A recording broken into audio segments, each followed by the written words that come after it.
This is Sherry Punjab Radio, AM 600, Vancouver. Shere Punjab AM 600 ਇਸ ਲਈ ਤੁਸੀਂ ਸੁਣ ਰਹੇ ਹੋ। ਤੁਹਾਡਾ ਸਾਰਿਆਂ ਦਾ ਬਹੁਤ ਬਹੁਤ ਸਵਾਗਤ ਹੈ। ਇਹ ਹੈ ਦ ਨਵਜੋਤ ਢਿੱਲੋਂ ਸ਼ੋ।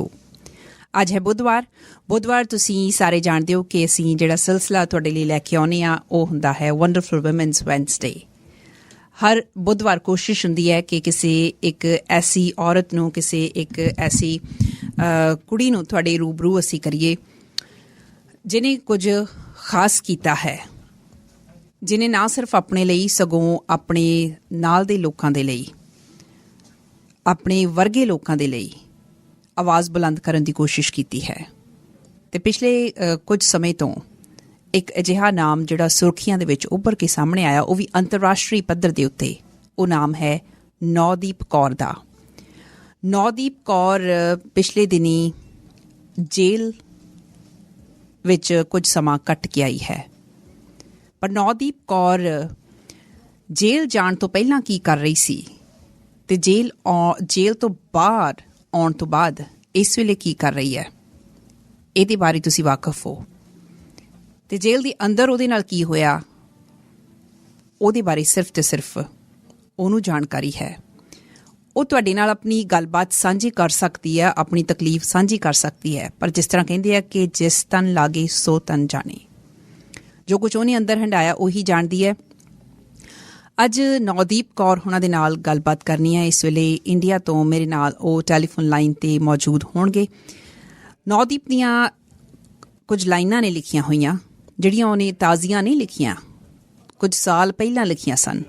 ਜਿਸ ਦਿਨ ਮੈਂ ਨੌਦੀਪ ਕੌਰ ਦੀ ਸਿਸਟਰ ਦੀ ਰਾਜਵੀਰ ਦੀ ਇੰਟਰਵਿਊ ਕੀਤੀ ਸੀ, ਉਦੋਂ ਵੀ ਮੈਂ ਪ੍ਰੋਗਰਾਮ ਦੀ ਸ਼ੁਰੂਆਤ ਉਹਨਾਂ ਲਾਈਨਾਂ ਦੇ ਨਾਲ ਕੀਤੀ ਸੀ, ਕਿਉਂਕਿ ਉਹਨਾਂ ਲਾਈਨਾਂ ਦੇ ਵਿੱਚ ਜੋ ਕੁਝ ਉਹਦੇ ਮਨ ਦੇ ਵਿੱਚ ਚੱਲ ਰਿਹਾ ਹੈ ਨੌਦੀਪ ਦੇ, ਬਹੁਤ ਸਪਸ਼ਟ ਜਿਹਾ ਹੋ ਜਾਂਦਾ ਹੈ।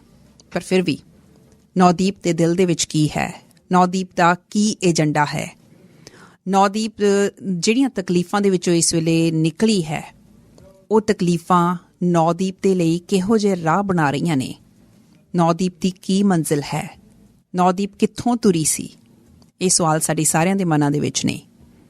ਇਸ ਵੇਲੇ ਜਦੋਂ ਅੰਤਰਰਾਸ਼ਟਰੀ ਪੱਧਰ ਦੇ ਉੱਤੇ ਨੌਦੀਪ ਦਾ ਨਾਮ ਉੱਭਰ ਕੇ ਸਾਹਮਣੇ ਆਇਆ ਹੈ, ਜ਼ਰੂਰੀ ਬਣਦਾ ਹੈ ਕਿ ਆਪਾਂ ਉਸ ਦੀ ਗੱਲ ਜ਼ਰੂਰ ਸੁਣੀਏ।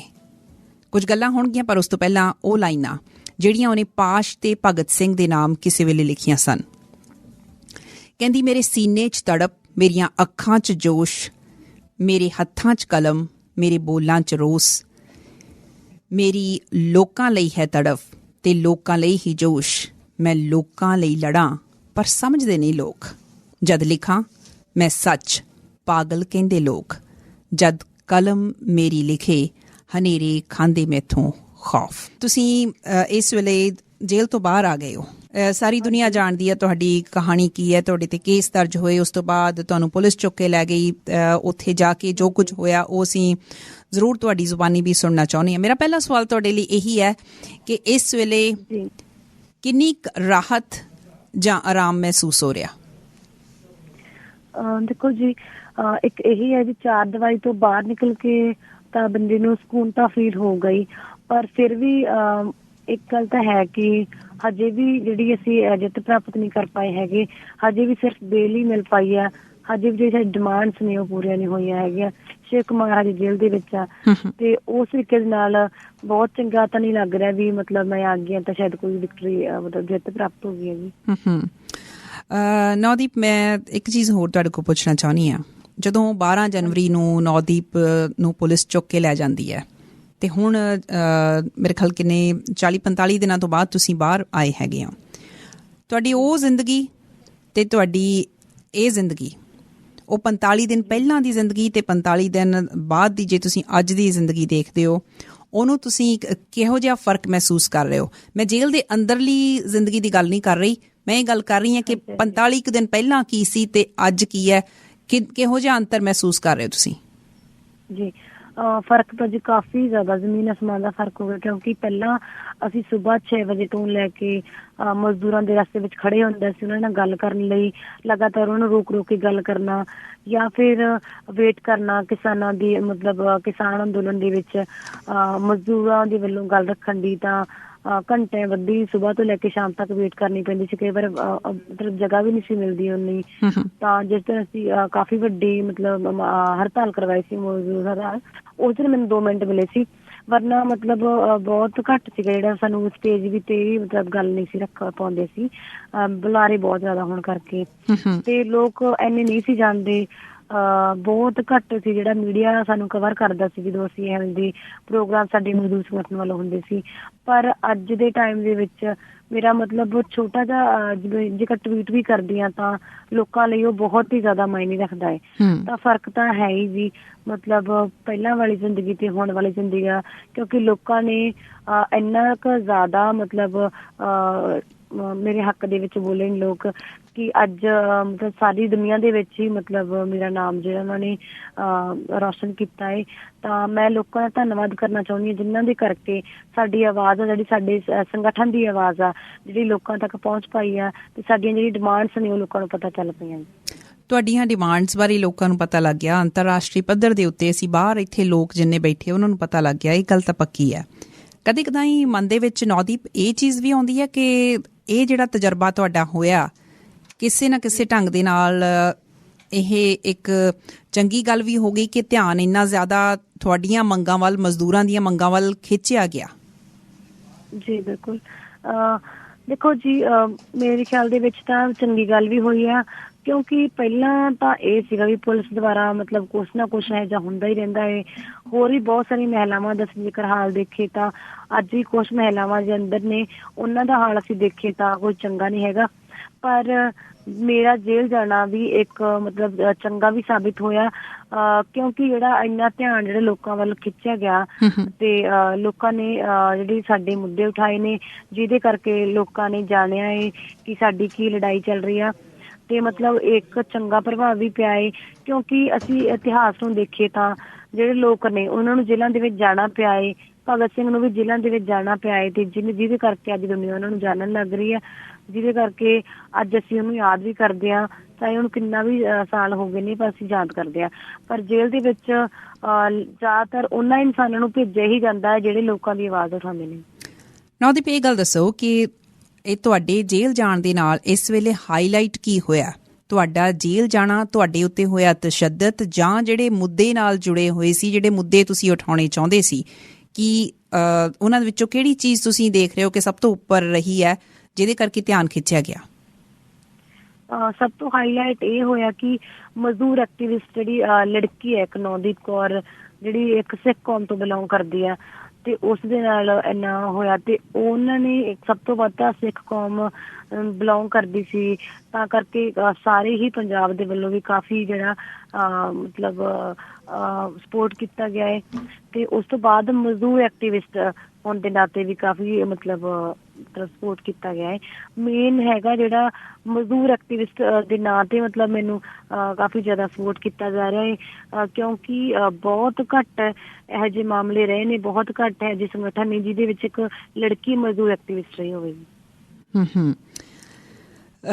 ਇੱਕ ਲੜਕੀ ਹੋਣ ਦੇ ਨਾਤੇ, ਦੂਸਰਾ ਤੁਸੀਂ ਕਿਹਾ ਕਿ ਇੱਕ ਸਿੱਖ ਕੌਮ ਦੀ ਲੜਕੀ ਹੋਣ ਦੇ ਨਾਤੇ ਸ਼ਾਇਦ ਤੁਸੀਂ ਜ਼ਿਆਦਾ ਉੱਭਰ ਕੇ ਸਾਹਮਣੇ ਆਏ ਹੋ। ਤੁਹਾਨੂੰ ਲੱਗਦਾ ਕਿ ਜੇ ਤੁਸੀਂ ਨੌਨ ਸਿੱਖ ਹੁੰਦੇ ਤਾਂ ਸ਼ਾਇਦ ਇੰਨਾ ਧਿਆਨ ਨਾ ਖਿੱਚਿਆ ਜਾਂਦਾ? ਇਹ ਵੀ ਕਿਤੇ ਸੋਚਦੇ ਹੋ? ਜੀ ਬਿਲਕੁਲ, ਮੈਨੂੰ ਇਹ ਬਹੁਤ ਵੈਸੇ ਲੱਗ ਤਾਂ ਰਿਹਾ ਹੈ, ਕਿਉਂਕਿ ਜੇਕਰ ਮੈਂ ਹੋਰ ਲੜਕੀਆਂ ਦਾ ਹਾਲ ਦੇਖਾਂ ਜਿਹੜੀਆਂ ਹੁਣ ਤੱਕ ਜਿਨ੍ਹਾਂ ਨੇ ਮੇਰੇ ਤੋਂ ਵੀ ਬਹੁਤ ਜ਼ਿਆਦਾ ਕਿਤੇ ਕੰਮ ਕੀਤੇ, ਜਿਨ੍ਹਾਂ ਨੇ ਸਾਰੀ ਉਮਰ ਲੋਕਾਂ ਲਈ ਕੰਮ ਕੀਤਾ, ਉਹ ਹਜੇ ਵੀ UAPA ਲਗਾ ਕੇ ਜੇਲ੍ਹ ਦੇ ਵਿੱਚ ਮਤਲਬ ਸਿੱਟੀਆਂ ਗਈਆਂ ਨੇ। ਅੱਜ ਤੱਕ ਉਹਨਾਂ ਦੇ ਲਈ ਉਸ ਤਰੀਕੇ ਨਾਲ ਆਵਾਜ਼ ਨਹੀਂ ਉੱਠੀ। ਪਰ ਪੰਜਾਬ ਦੇ ਲੋਕਾਂ ਨੇ ਇੱਕ ਸਭ ਤੋਂ ਵੱਡਾ ਕਿਸਾਨ ਅੰਦੋਲਨ ਦੇ ਸਮਰਥਨ ਦੇ ਕਰਕੇ ਤੇ ਜਾਂ ਪੰਜਾਬ ਦੇ ਸਿੱਖਾਂ ਦੇ ਲੋਕਾਂ ਦੇ ਸਮਰਥਨ ਦੀ ਵਜ੍ਹਾ ਕਰਕੇ ਵੀ ਬਹੁਤ ਜਿਹੜਾ ਵੱਡਾ ਇਹ ਕਾਰਨ ਹੈ ਜਿਹਦੇ ਕਰਕੇ ਮਤਲਬ ਮੇਰੀ ਆਵਾਜ਼ ਇੰਨੀ ਉੱਠੀ ਹੈ ਜੀ। ਇੰਟਰਨੈਸ਼ਨਲ ਵਿਮਨਸ ਡੇ ਆ ਰਿਹਾ, ਮਾਰਚ ਦੇ ਵਿੱਚ ਹੁੰਦਾ, 8 ਮਾਰਚ ਦੇ ਵਿੱਚ ਦੁਨੀਆ ਮਨਾਉਂਦੀ ਹੈ ਇਸ ਦਿਨ ਨੂੰ। ਬਹੁਤ ਤਰ੍ਹਾਂ ਦੀਆਂ ਗੱਲਾਂ ਹੁੰਦੀਆਂ ਇਸ ਦਿਨ ਦੇ ਉੱਤੇ ਕਿ ਔਰਤਾਂ ਬਾਰੇ ਬਹੁਤ ਜ਼ਿਆਦਾ ਵਧਾ ਚੜ੍ਹਾ ਕੇ ਗੱਲਾਂ ਕੀਤੀਆਂ ਜਾਂਦੀਆਂ। ਹੁਣ ਬਹੁਤ ਸਾਰੀਆਂ ਇਹੋ ਜਿਹੀਆਂ ਵੀ ਗੱਲਾਂ ਆਉਂਦੀਆਂ ਕਿ ਵੀ ਔਰਤਾਂ ਕਈ ਵਾਰ ਐਡਵਾਂਟੇਜ ਕਹਿੰਦੇ ਲੈਣ ਦਾ ਕੋਸ਼ਿਸ਼ ਕਰਦੀਆਂ। ਮੇਰਾ ਇੱਕ ਸਵਾਲ ਹੈ ਤੁਹਾਡੇ ਲਈ ਕਿ ਹੁਣ ਬਹੁਤ ਸਾਰੇ ਐਕਟਿਵਿਸਟ ਤੁਸੀਂ ਵੀ ਮੈਨਸ਼ਨ ਕੀਤਾ, ਹੁਣ ਸ਼ਿਵ ਕੁਮਾਰ ਵੀ ਤੁਹਾਡੇ ਨਾਲ ਹੀ ਸਨ, ਉਹ ਹਾਲੇ ਤੱਕ ਬਾਹਰ ਨਹੀਂ ਆਏ। ਤੁਸੀਂ ਖੁਦ ਉਹਨਾਂ ਦੀ ਹਾਲਤ ਬਿਆਨ ਕਰਦੇ ਹੋ ਕਿ ਉਹਨਾਂ ਦੀਆਂ ਹੱਡੀਆਂ ਤੋੜ ਦਿੱਤੀਆਂ ਗਈਆਂ ਅਤੇ ਉਹਨਾਂ ਦੇ ਨਾਲ ਬਹੁਤ ਹੀ ਗੈਰ ਮਨੁੱਖੀ ਜਿਹੜਾ ਵਤੀਰਾ ਉਹ ਕੀਤਾ ਗਿਆ। ਤੁਹਾਨੂੰ ਲੱਗਦਾ ਕਿ ਕਿਤੇ ਕੁੜੀ ਹੋਣ ਦਾ ਕੋਈ ਐਡਵਾਂਟੇਜ ਜਾਂ ਕੁੜੀ ਹੋਣ ਦਾ ਤੁਹਾਨੂੰ ਕੋਈ ਨੁਕਸਾਨ ਹੋਇਆ ਇਸ ਮੁਹਿੰਮ ਦੇ ਵਿੱਚ? ਦੇਖੋ ਜੀ, ਨੁਕਸਾਨ ਜਿਹੜੀਆਂ ਮਹਿਲਾਵਾਂ ਨੂੰ, ਤਾਂ ਚਾਹੇ ਉਹ ਬਾਹਰ ਹੋਣ, ਚਾਹੇ ਉਹ ਕਿਸੇ ਕਸਟਡੀ ਦੇ ਵਿੱਚ ਹੋਣ, ਚਾਹੇ ਉਹ ਜੇਲ੍ਹ ਦੇ ਵਿੱਚ ਹੋਣ, ਤਾਂ ਇੱਕ ਕੁੜੀ ਹੋਣਾ ਤਾਂ ਮਤਲਬ ਬਹੁਤ ਹੀ ਜ਼ਿਆਦਾ ਮਤਲਬ ਉਹਦੇ ਨਾਲ ਜ਼ਿਆਦਾ ਕਰੂਰ ਤਰੀਕੇ ਦੇ ਨਾਲ ਬਿਹੇਵੀਅਰ ਹੁੰਦਾ ਹੈ, ਕਿਉਂਕਿ ਜੇਕਰ ਇੱਕ ਹੀ ਦਿਨ ਦੇ ਵਿੱਚ ਉਹਨਾਂ ਦੁਆਰਾ ਇੰਨਾ ਜ਼ਿਆਦਾ ਟੌਰਚਰ ਕੀਤਾ ਗਿਆ ਹੈ ਤੇ ਸ਼ਿਵ ਕੁਮਾਰ ਨੂੰ ਬਹੁਤ ਦਿਨ ਰੱਖਿਆ ਗਿਆ ਹੈ। ਬਾਕੀ ਇੱਕ ਲੜਕੀ ਹੋਣ ਦੇ ਨਾਤੇ ਵੀ ਔਰਤਾਂ ਦੇ ਨਾਲ ਬਹੁਤ ਕੁਝ ਹੁੰਦਾ ਹੈ ਤੇ ਜਿਵੇਂ ਉਹਨਾਂ ਨੂੰ ਸਰੀਰਕ ਤੇ ਮਾਨਸਿਕ ਸ਼ੋਸ਼ਣ ਤਾਂ ਹੁੰਦਾ ਹੀ ਹੈ, ਬਾਕੀ ਉਹਨੂੰ ਇੱਕ ਵਸਤੂ ਦੇ ਤਰ੍ਹਾਂ ਵੀ ਸਮਝਿਆ ਜਾਂਦਾ ਹੈ ਕਿ ਇਹ ਆਪਦੀ ਆਵਾਜ਼ ਨਹੀਂ ਉਠਾ ਸਕਦੀਆਂ ਹੈਗੀਆਂ। ਤੇ ਨੁਕਸਾਨ ਮੈਨੂੰ ਲੱਗਦਾ ਜ਼ਿਆਦਾ ਨਹੀਂ ਜੀ ਮਹਿਲਾ ਹੋਣ ਦੇ ਨਾਤੇ, ਕਿਉਂਕਿ ਇੱਕ ਤਾਂ ਹੁੰਦਾ ਸਿਰਫ ਰਿਮਾਂਡ ਲੈ ਲੈਣਾ, ਇੱਕ ਹੁੰਦਾ ਸਿਰਫ ਉਹਨੂੰ ਕੁੱਟ ਮਾਰ ਕੇ ਜਾਂ ਆਰੋਪ ਲਾ ਕੇ ਜੇਲ੍ਹ ਦੇ ਵਿੱਚ ਭੇਜ ਦੇਣਾ, ਲੇਕਿਨ ਇੱਕ ਹੁੰਦਾ ਕਿ ਉਹਨਾਂ ਨੂੰ ਇੱਕ ਵਸਤੂ ਸਮਝ ਕੇ ਉਹਦੇ ਨਾਲ ਇੱਕ ਖਿਡੌਣੇ ਦੀ ਤਰ੍ਹਾਂ ਵਿਵਹਾਰ ਕਰਨਾ ਤੇ ਰੇਪ ਵਗੈਰਾ ਕਰਨਾ। ਜਿਵੇਂ ਸਾਡੇ ਸਾਹਮਣੇ ਇੱਕ ਬਟਾਲਾ ਰੇਪ ਕੇਸ, ਹਾਥਰਸ ਵਗੈਰਾ ਘਟਨਾਵਾਂ, ਗੁੜ ਮੰਡੀ ਦੀਆਂ ਘਟਨਾਵਾਂ ਸਾਡੇ ਸਾਹਮਣੇ ਨੇ। ਬਟਾਲਾ ਰੇਪ ਕੇਸ ਵਿੱਚ 12 ਪੁਲਿਸ ਵਾਲਿਆਂ ਨੇ ਕਸਟਡੀ ਦੇ ਵਿੱਚ ਹੀ ਨਾਬਾਲਿਗ ਬੱਚੀ ਦਾ ਰੇਪ ਕੀਤਾ ਸੀ। ਮਤਲਬ ਇੱਕ ਔਰਤ ਹੋਣਾ ਨੁਕਸਾਨ ਵੀ ਜਿਹੜਾ ਮਤਲਬ ਹੈ ਜੀ। ਔਰਤ ਹੋਣ ਕਰਕੇ ਤੁਹਾਨੂੰ ਲਿਮੀਟੇਸ਼ਨਸ ਕੀ ਮਹਿਸੂਸ ਹੁੰਦੀਆਂ? ਕਿਉਂਕਿ ਅੱਜ ਦਾ ਜਿਹੜਾ ਮੈਂ ਇਹ ਪ੍ਰੋਗਰਾਮ ਕਰਦੀ ਹੁੰਦੀ ਹਾਂ, ਮੇਰਾ ਫੋਕਸ ਇਹੀ ਹੁੰਦਾ ਕਿ ਬੁੱਧਵਾਰ ਨੂੰ ਇਹ ਖਾਸ ਤੌਰ 'ਤੇ ਪ੍ਰੋਗਰਾਮ ਉਲੀਕਦੀ ਹਾਂ ਵੰਡਰਫੁਲ ਵੂਮੈਨਸ ਵੈਨਸਡੇ। ਉਹ ਔਰਤਾਂ ਜਿਹੜੀਆਂ ਕੁਝ ਖਾਸ ਕੰਮ ਕਰਦੀਆਂ, ਮੈਂ ਉਹਨਾਂ ਨੂੰ ਲਿਆਉਣ ਦੀ ਕੋਸ਼ਿਸ਼ ਕਰਦੀ ਹਾਂ। ਅੱਜ ਇਸ ਕਰਕੇ ਇਹ ਜਿਹੜੀ ਗੱਲਬਾਤ ਆਪਣੀ ਔਰਤਾਂ ਦੁਆਲੇ, ਕੁੜੀਆਂ ਦੁਆਲੇ ਜ਼ਿਆਦਾ ਘੁੰਮ ਰਹੀ ਹੈ। ਔਰਤ ਹੋਣ ਕਰਕੇ ਤੁਸੀਂ ਕੀ ਲਿਮੀਟੇਸ਼ਨਸ ਮਹਿਸੂਸ ਕਰ ਰਹੇ ਹੋ ਹੁਣ ਜਦੋਂ ਤੁਸੀਂ ਇਸ ਸੰਘਰਸ਼ ਦਾ ਹਿੱਸਾ ਹੈਗੇ ਹੋ? ਤੁਹਾਨੂੰ ਲੱਗ ਰਿਹਾ ਕਿ ਤੁਸੀਂ ਉਸ ਹੱਦ ਤੱਕ ਕੰਮ ਕਰ ਪਾ ਰਹੇ ਹੋ ਜਿਸ ਹੱਦ ਤੱਕ ਤੁਸੀਂ ਕੰਮ ਕਰਨਾ ਚਾਹੁੰਦੇ ਹੋ? ਕੀ ਔਰਤ ਹੋਣਾ ਕੋਈ ਲਿਮੀਟੇਸ਼ਨ ਹੈ? ਬਿਲਕੁਲ ਜੀ, ਕਿਉਂਕਿ ਸਾਡੇ ਸਮਾਜ ਦੁਆਰਾ ਇਹ ਸੋਚ ਬਣਾ ਦਿੱਤੀ ਗਈ ਹੈ ਕਿ ਜਿਹੜੀਆਂ ਔਰਤਾਂ ਨੇ ਉਹ ਪੁਰਸ਼ਾਂ ਤੋਂ ਘੱਟ ਸੋਚਦੀਆਂ ਨੇ ਜਾਂ ਪੁਰਸ਼ਾਂ ਤੋਂ ਘੱਟ ਸਮਝਦਾਰ ਹੁੰਦੀਆਂ ਨੇ। ਕਿਉਂਕਿ ਦੇਖਿਆ ਜਾਵੇ, ਮੇਰਾ ਜੋ ਖੁਦ ਦਾ ਐਕਸਪੀਰੀਅੰਸ ਵੀ ਰਿਹਾ ਹੈ, ਮਤਲਬ ਚਾਹੇ ਕਿੰਨਾ ਵੀ ਬੰਦੇ ਦਾ ਐਕਸਪੀਰੀਅੰਸ ਹੋਵੇ, ਔਰਤ ਦਾ ਕਿੰਨਾ ਵੀ ਐਕਸਪੀਰੀਅੰਸ ਹੋਵੇ, ਨਾ ਇੰਨਾ ਘੱਟ ਐਕਸਪੀਰੀਅੰਸ ਨਹੀਂ ਹੈਗਾ। ਜੇਕਰ ਕੋਈ ਔਰਤ ਬਹੁਤ ਹੀ ਪ੍ਰਭਾਵਸ਼ਾਲੀ ਗੱਲ ਵੀ ਕਹੂਗੀ ਜਿਹਦੇ ਨਾਲ ਬਹੁਤ ਜ਼ਿਆਦਾ ਨੁਕਸਾਨ ਵੀ ਹੋਣਾ ਹੋਵੇ, ਉਹਦੇ ਲਈ ਗੱਲ ਕਹੂਗੀ ਤਾਂ ਉਹਨੂੰ ਬਹੁਤ ਲਾਈਟਲੀ ਲਿਆ ਜਾਂਦਾ ਹੈ। ਜੇਕਰ ਪੁਰਸ਼ ਆ ਉਹ ਬਹੁਤ ਹੀ ਲਾਈਟਲੀ ਮਤਲਬ ਛੋਟੀ ਜਿਹੀ ਗੱਲ ਕਹੂਗਾ ਤਾਂ ਉਹਨੂੰ ਬਹੁਤ ਹੈਵੀ ਲਿਆ ਜਾਂਦਾ ਹੈ। ਮਤਲਬ ਹੈ ਤਾਂ ਹੈ ਹੀ ਲਿਮਿਟ, ਤਾਂ ਮਤਲਬ ਲਿਮਿਟੇਸ਼ਨਸ ਤਾਂ ਹੈ ਹੀ ਕੁਛ, ਤੇ ਕੁਛ ਇਹ ਵੀ ਹੈ ਸਮਾਜ ਦੇ ਵਿੱਚ ਵੀ ਮਤਲਬ ਲੜਕੀਆਂ ਨੂੰ ਅੱਗੇ ਆਉਣ ਤੇ ਵੀ ਮਤਲਬ ਉਸ ਤਰੀਕੇ ਦੇ ਨਾਲ ਕਾਫੀ ਸਾਰੇ ਸਵਾਲਾਂ ਦਾ ਸਾਹਮਣਾ ਕਰਨਾ ਪੈਂਦਾ। ਜਿਵੇਂ ਮੇਰੇ ਨਾਲ ਹੀ ਜੋ ਬਹੁਤ ਸਾਰੀਆਂ ਘਟਨਾਵਾਂ ਇਹ ਹੋਈਆਂ, ਜਿਵੇਂ ਮਤਲਬ ਤੁਸੀਂ ਕੰਮ ਕਰੋਗੇ ਤਾਂ ਤੁਹਾਨੂੰ ਹਰ ਇੱਕ ਇਨਸਾਨ ਦੇ ਨਾਲ ਗੱਲ ਕਰਨੀ ਪਊਗੀ, ਹਰ ਇੱਕ ਜਗ੍ਹਾ ਤੇ ਜਾਣਾ ਪਊਗਾ, ਤੇ ਲੋਕਾਂ ਵੱਲੋਂ ਕਾਫੀ ਸਵਾਲ ਇਹ ਹੁੰਦੇ ਸੀ ਕਿ ਇਹੋ ਜਿਹੀਆਂ ਲੜਕੀਆਂ ਨੇ ਜਿਹੜੀਆਂ ਮਤਲਬ ਲੜਕਿਆਂ ਨਾਲ ਵੀ ਗੱਲ ਕਰਦੀਆਂ ਨੇ, ਜਿਹੜੇ ਆਪਣੀ ਮਰਜ਼ੀ ਦੇ ਕੱਪੜੇ ਪਾ ਕੇ ਕਿਤੇ ਵੀ ਤੁਰੀਆਂ ਫਿਰਦੀਆਂ ਨੇ। ਮਤਲਬ ਉਸ ਤਰੀਕੇ ਦੇ ਜਿਹੜੇ ਸਵਾਲ, ਉਸ ਤਰੀਕੇ ਦੀ ਕਮੈਂਟਬਾਜ਼ੀ ਜਿਹੜੀ ਲਗਾਤਾਰ ਜਿਹੜੀ ਸਾਹਮਣੇ ਮਤਲਬ ਆਉਂਦੀ ਆ। ਤੇ ਇੱਕ ਇਹੀ ਹੈ ਜੀ, ਨਾ ਬਰਾਬਰੀ ਜਿਹੜੀ ਸਾਡੇ ਸਮਾਜ ਦੇ ਵਿੱਚ ਹੈਗੀ ਆ, ਉਹ ਬਹੁਤ ਹੀ ਜ਼ਿਆਦਾ ਮਤਲਬ ਜ਼ਿਆਦਾ ਲੈਵਲ ਤੇ ਹੈਗੀ ਆ। ਚਾਹੇ ਉਹ ਕੰਪਨੀਆਂ ਦੇ ਵਿੱਚ ਕੰਮ ਕਰਨ ਦਾ ਹੋਵੇ, ਚਾਹੇ ਉਹ ਕਿਸੇ ਸਮਾਜ ਦੇ ਵਿੱਚ ਉਂਝ ਵੀ ਮਤਲਬ ਤੁਸੀਂ ਜਾਓ ਤਾਂ ਮਤਲਬ ਇਹ ਨਾ ਬਰਾਬਰੀ ਜਿਹੜੀ ਹੈ ਲਗਾਤਾਰ ਜਿਹੜੀ ਮਤਲਬ ਮੈਂ ਵੀ ਦੇਖੀ ਆ ਜਾਂ ਆਪਦੇ ਨਾਲ ਦੇਖੀ ਆ ਜਾਂ ਫਿਰ ਹੋਰ ਔਰਤਾਂ ਦੇ ਨਾਲ ਦੇਖੀ ਆ ਜੀ। ਨੌਦੀਪ, ਇਹ ਜਿਹੜੇ ਇਸ਼ੂਜ਼ ਦੀ ਤੁਸੀਂ ਗੱਲ ਕੀਤੀ ਹੈ, ਚਾਹੇ ਔਰਤ ਹੋਣ ਦੇ ਨਾਤੇ ਜਾਂ ਫਿਰ ਨਾ ਬਰਾਬਰੀ ਦੀ ਗੱਲ ਤੁਸੀਂ ਕਰ ਰਹੇ ਹੋ, ਭੇਦਭਾਵ ਕੀਤਾ ਜਾਂਦਾ, ਕਈ ਤਰ੍ਹਾਂ ਦੇ ਫਰਕ ਹੈਗੇ ਆ ਜਿਹੜੇ ਭਾਰਤੀ ਸਮਾਜ ਦੇ ਵਿੱਚ ਖਾਸ ਤੌਰ 'ਤੇ ਮਹਿਸੂਸ ਕੀਤੇ ਜਾਂਦੇ ਹੈਗੇ ਆ। ਮੈਂ ਤੁਹਾਡੀਆਂ ਕੁਝ ਲਿਖਤਾਂ ਪੜ੍ਹੀਆਂ ਜਿਹੜੀਆਂ ਇਸ ਚੀਜ਼ ਨੂੰ ਦਰਸਾ ਰਹੀਆਂ ਕਿ ਤੁਸੀਂ ਇਸ ਚੀਜ਼ ਨੂੰ ਕਾਫੀ ਦਿਲ 'ਤੇ ਲੈਂਦੇ ਹੋ ਅਤੇ ਇਸ ਚੀਜ਼ ਨੂੰ ਮਹਿਸੂਸ ਕਰਦੇ ਹੋ। ਮੈਂ ਥੋੜ੍ਹਾ ਜਿਹਾ ਉਹਨਾਂ ਬਾਰੇ ਵੀ ਜਾਣਨਾ ਚਾਹੁੰਦੀ ਹਾਂ ਕਿ ਕਦੋਂ ਲਿਖਣਾ ਸ਼ੁਰੂ ਕੀਤਾ, ਕਿਵੇਂ ਲਿਖਣਾ ਸ਼ੁਰੂ ਕੀਤਾ? ਜੀ ਮਤਲਬ ਪਹਿਲਾਂ ਜਦੋਂ ਮੈਂ ਸਟੱਡੀ ਕਰ ਰਹੀ ਸੀ ਤਾਂ ਵਿੱਚ ਮੇਰਾ ਇੱਕ ਲੰਬਾ ਗੈਪ ਪੈ ਗਿਆ ਸੀ, ਜਿਹਦੇ ਕਰਕੇ ਮੈਂ ਬਹੁਤ ਜ਼ਿਆਦਾ ਨਿਰਾਸ਼ ਹੋਈ ਸੀ ਕਿ ਮੈਂ ਪੜ੍ਹਨਾ ਚਾਹ ਰਹੀ ਸੀ ਅੱਗੇ, ਪਰ ਇਹੋ ਜਿਹੇ ਹਾਲਾਤ ਸੀਗੇ ਕਿ ਮੈਂ ਨਹੀਂ ਪੜ੍ਹ ਪਾ ਰਹੀ ਸੀ। ਫਿਰ ਇੰਨਾ ਲੰਬਾ ਗੈਪ ਹੋਣ ਤੋਂ ਬਾਅਦ ਫਿਰ ਮੈਂ ਹਮੇਸ਼ਾ ਪੜ੍ਹਨ ਦੇ ਵਿੱਚ ਧਿਆਨ ਸੀਗਾ। ਦੂਸਰੀਆਂ ਕਿਤਾਬਾਂ ਜਿਹੜੀਆਂ ਸਮਾਜ ਦੇ ਨਾਲ ਜੁੜੀਆਂ ਹੋਈਆਂ ਨੇ, ਭਗਤ ਸਿੰਘ ਵਗੈਰਾ ਜਾਂ ਫਿਰ ਹੋਰ ਕ੍ਰਾਂਤੀਕਾਰੀ ਲੋਕ ਜਿਹੜੇ ਹਾਂਜੀ, ਕ੍ਰਾਂਤੀਕਾਰੀ ਲੋਕਾਂ ਦੀਆਂ ਕਿਤਾਬਾਂ ਪੜ੍ਹਨਾ। ਤੇ ਉਦੋਂ ਇੰਨਾ ਲੰਬਾ ਗੈਪ ਸੀ ਕਿ ਜਦੋਂ ਮੈਂ ਵੀ ਸਮਾਜ ਦੇ ਵਿੱਚ ਕੋਈ ਘਟਨਾ ਨੂੰ ਦੇਖਦੀ ਸੀ ਤਾਂ ਉਹ ਇੱਕ ਮੈਂ ਕਵਿਤਾਵਾਂ ਦੇ ਰੂਪ ਦੇ ਵਿੱਚ ਲਿਖਦੀ ਸੀ। ਮੈਂ ਰਾਤ ਨੂੰ ਜਦੋਂ ਸੌਂ ਰਹੀ ਹੁੰਦੀ ਹਾਂ, ਜਦੋਂ ਵੀ ਮੇਰੇ ਦਿਮਾਗ ਵਿੱਚ ਕੁਛ ਆਉਂਦਾ ਸੀ, ਮੈਂ ਜਲਦੀ ਕਾਪੀ ਪੈਨ ਲੈ ਕੇ ਲਿਖਣ ਲੱਗ ਜਾਂਦੀ ਸੀ। ਜਾਂ ਫਿਰ ਮੈਂ ਰੋਟੀ ਬਣਾ ਰਹੀ ਹੁੰਦੀ ਸੀ, ਕੋਈ ਕੰਮ ਕਰ ਰਹੀ ਹੁੰਦੀ ਸੀ, ਤਾਂ ਮੈਂ ਹਮੇਸ਼ਾ ਇੱਕ ਕਾਪੀ ਪੇਪਰ ਮੈਂ ਕੋਲ ਲੈ ਕੇ ਬੈਠਦੀ ਸੀ। ਕਿਉਂਕਿ ਜਦੋਂ ਕੰਮ ਕਰਦੇ ਦੌਰਾਨ ਮੈਨੂੰ ਮਤਲਬ ਇਹ ਜਿਹਾ ਕੁਛ ਮੇਰੇ ਦਿਮਾਗ 'ਚ ਆਉਂਦਾ ਸੀ। ਦੇਖੋ, ਫੁਰਸਤ ਵਿੱਚ ਬੈਠ ਕੇ ਮੇਰੇ ਖਿਆਲ 'ਚ ਮੈਨੂੰ ਕਦੇ ਵੀ ਨਹੀਂ ਐਵੇਂ ਲੱਗੇ ਕਿ ਫੁਰਸਤ ਵਿੱਚ ਬੈਠ ਕੇ ਮੈਂ ਕੋਈ ਕਵਿਤਾ ਲਿਖਣ ਦੀ ਕੋਸ਼ਿਸ਼ ਕੀਤੀ ਹੋਵੇ ਤੇ ਉਹ ਕਵਿਤਾ ਆ ਗਈ ਹੋਵੇ। ਕੁਦਰਤੀ ਤੌਰ ਤੇ ਸਹਿਜ ਹੀ ਆ ਜਾਂਦੀ ਸੀ। ਹਾਂਜੀ, ਜੀ। ਕਿਉਂਕਿ ਸਮਾਜ ਵਿੱਚ ਜਿਹੜਾ ਕੁਛ ਦੇਖ ਰਹੇ ਸੀ, ਔਰਤਾਂ ਦੇ ਨਾਲ ਜਿਹੜਾ ਕੁਛ ਹੋ ਰਿਹਾ ਹੈ, ਜਿਹੜਾ ਕੁਛ ਮਜ਼ਦੂਰਾਂ ਦੇ ਨਾਲ ਹੁੰਦਾ ਹੈ, ਤੇ ਜਾਂ ਫਿਰ ਨਾ ਬਰਾਬਰੀ ਦੀ ਗੱਲ, ਮਤਲਬ ਬਹੁਤ ਸਾਰੀਆਂ ਕਵਿਤਾਵਾਂ ਜਿਹੜੀਆਂ ਮੈਨੂੰ ਵੀ ਯਾਦ ਨਹੀਂ ਹੈਗੀਆਂ ਕਿ ਮੈਂ ਕਿੰਨੀਆਂ ਕਵਿਤਾਵਾਂ ਲਿਖੀਆਂ। ਕਿਉਂਕਿ ਮੈਂ ਇੱਕ ਪੂਰੀ ਡਾਇਰੀ ਭਰੀ ਸੀ ਜਿਹਦੇ ਵਿੱਚ ਬਹੁਤ ਥੋੜ੍ਹੀਆਂ ਕਵਿਤਾਵਾਂ ਮੈਂ ਫੇਸਬੁੱਕ 'ਤੇ ਵੀ ਪਾਈਆਂ ਸੀਗੀਆਂ। ਤੇ ਉਹਨੂੰ ਮੇਰੇ ਖਿਆਲ 'ਚ ਮੈਂ 4-5 ਸਾਲ ਪਹਿਲਾਂ ਮੈਂ ਮਤਲਬ ਕਵਿਤਾਵਾਂ ਲਿਖਦੀ ਹੁੰਦੀ ਸੀ, ਜਦੋਂ ਮੇਰੀ ਉਮਰ 16-17 ਸਾਲ ਸੀਗੀ। ਤੇ ਹੁਣ ਮੇਰੇ ਖਿਆਲ 'ਚ ਮੇਰੀ ਉਮਰ ਮਤਲਬ 25 ਸਾਲ ਹੋ ਗਈ ਹੈ, ਤੇ ਉਹਨੂੰ ਕਾਫੀ ਲੰਬਾ ਗੈਪ ਹੋ ਗਿਆ। ਤੇ ਉਸ ਤੋਂ ਬਾਅਦ ਇੰਨਾ ਜ਼ਿਆਦਾ ਕੰਮ ਸੀ ਕਿ ਮੈਂ ਮਤਲਬ ਨਹੀਂ ਲਿਖ ਪਾ ਰਹੀ ਸੀਗੀ। ਸੋ ਨਵਦੀਪ, ਲਿਖਣ ਦੀ ਤੁਸੀਂ ਕੋਈ ਗੱਲ ਕਰ ਰਹੇ ਸੀ ਕਿ ਵੀ ਮੈਂ ਹੁਣ ਰੀਸੈਂਟਲੀ ਬਹੁਤਾ ਨਹੀਂ ਲਿਖਿਆ, ਪਹਿਲਾਂ ਮੈਂ ਲਿਖਦੀ ਰਹੀ ਹਾਂ, ਰਾਈਟ? ਹਾਂਜੀ। ਕੁਝ ਸਾਡੇ ਸੁਣਨ ਵਾਲਿਆਂ ਦੇ ਨਾਲ ਸਾਂਝਾ ਕਰਨਾ ਚਾਹੋਗੇ, ਤੁਹਾਡਾ ਆਪਣਾ ਲਿਖਿਆ ਹੋਇਆ ਕੁਝ? ਹਾਂਜੀ, ਮਤਲਬ ਜਿਹੜਾ ਤੁਸੀਂ ਵੀ 1-2 ਵਾਰ ਸਾਂਝਾ ਕੀਤਾ, ਸ਼ਾਇਦ ਮੈਂ ਸੁਣਿਆ ਸੀਗਾ ਥੋੜਾ ਟਾਈਮ ਪਹਿਲਾਂ ਹੀ, ਕਿਉਂਕਿ ਮੈਨੂੰ ਨਹੀਂ ਪਤਾ ਸੀ ਤੁਸੀਂ ਸਾਂਝਾ ਕੀਤਾ।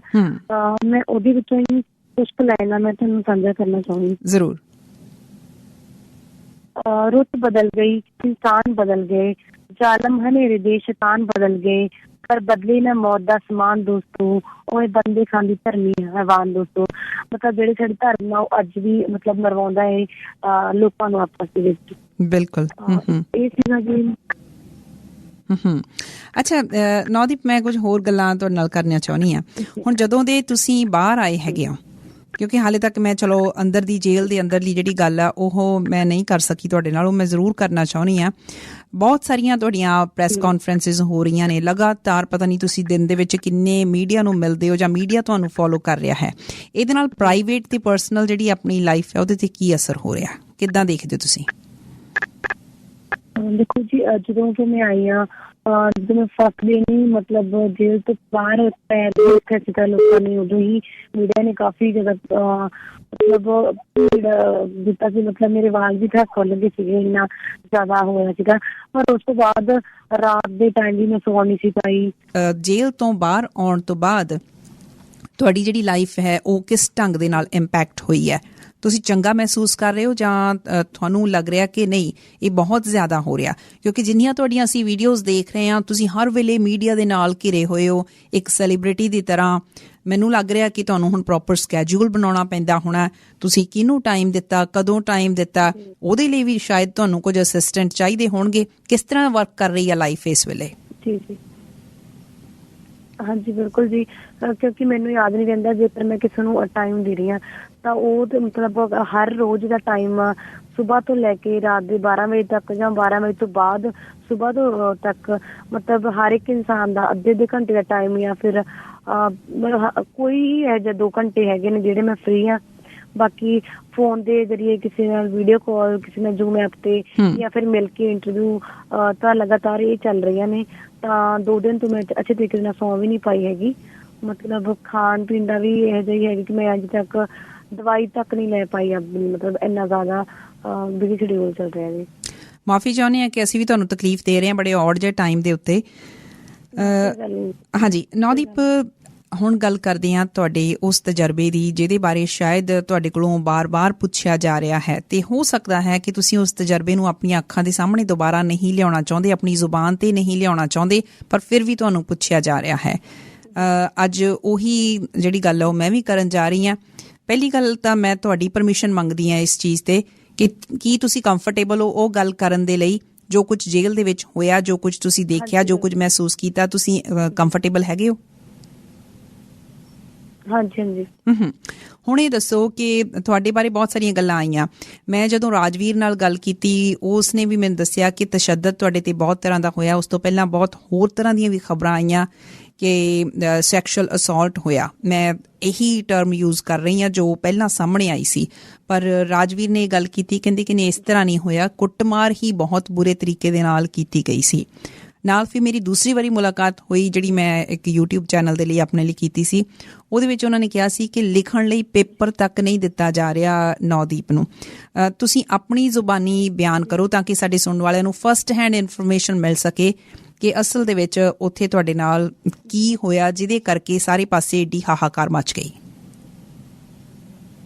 ਜੀ ਇੱਕ ਤਾਂ ਜਦੋਂ 12 ਤਰੀਕ ਦੀ ਮੇਰੀ ਅਰੈਸਟਿੰਗ ਹੋਈ ਆ, ਉਦੋਂ ਤੋਂ ਮਤਲਬ ਉਹਨਾਂ ਨੇ ਟੌਰਚਰ ਕਰਨਾ ਸ਼ੁਰੂ ਕੀਤਾ ਸੀ। ਉਹਨਾਂ ਨੂੰ ਚੱਕਿਆ 2 ਜਗ੍ਹਾ ਤੇ ਲਿਜਾ ਕੇ ਮਾਰਿਆ। ਪਹਿਲਾਂ ਤਾਂ ਕੁੰਡਲੀ ਥਾਣੇ ਦੇ ਵਿੱਚ ਵੀ, ਸੋਨੀਪਤ ਵੀ, ਇੱਕ ਰਸਤੇ ਦੇ ਵਿੱਚ ਖੜਾ ਕਰਕੇ, ਤਾਂ ਉਦੋਂ ਬਹੁਤ ਬੁਰੇ ਤਰੀਕੇ ਨਾਲ ਟੌਰਚਰ ਕੀਤਾ ਗਿਆ ਸੀਗਾ। ਮਤਲਬ ਪ੍ਰਾਈਵੇਟ ਪਾਰਟ ਤੇ ਵੀ ਲਾਠੀ ਡੰਡੇ ਦੇ ਨਾਲ ਤੇ ਪੈਰ ਦੇ ਨਾਲ, ਮਤਲਬ ਉਹਨਾਂ ਨੇ ਲੱਤ ਦੇ ਨਾਲ ਮਤਲਬ ਹਮਲਾ ਤਾਂ ਕੀਤਾ ਸੀਗਾ।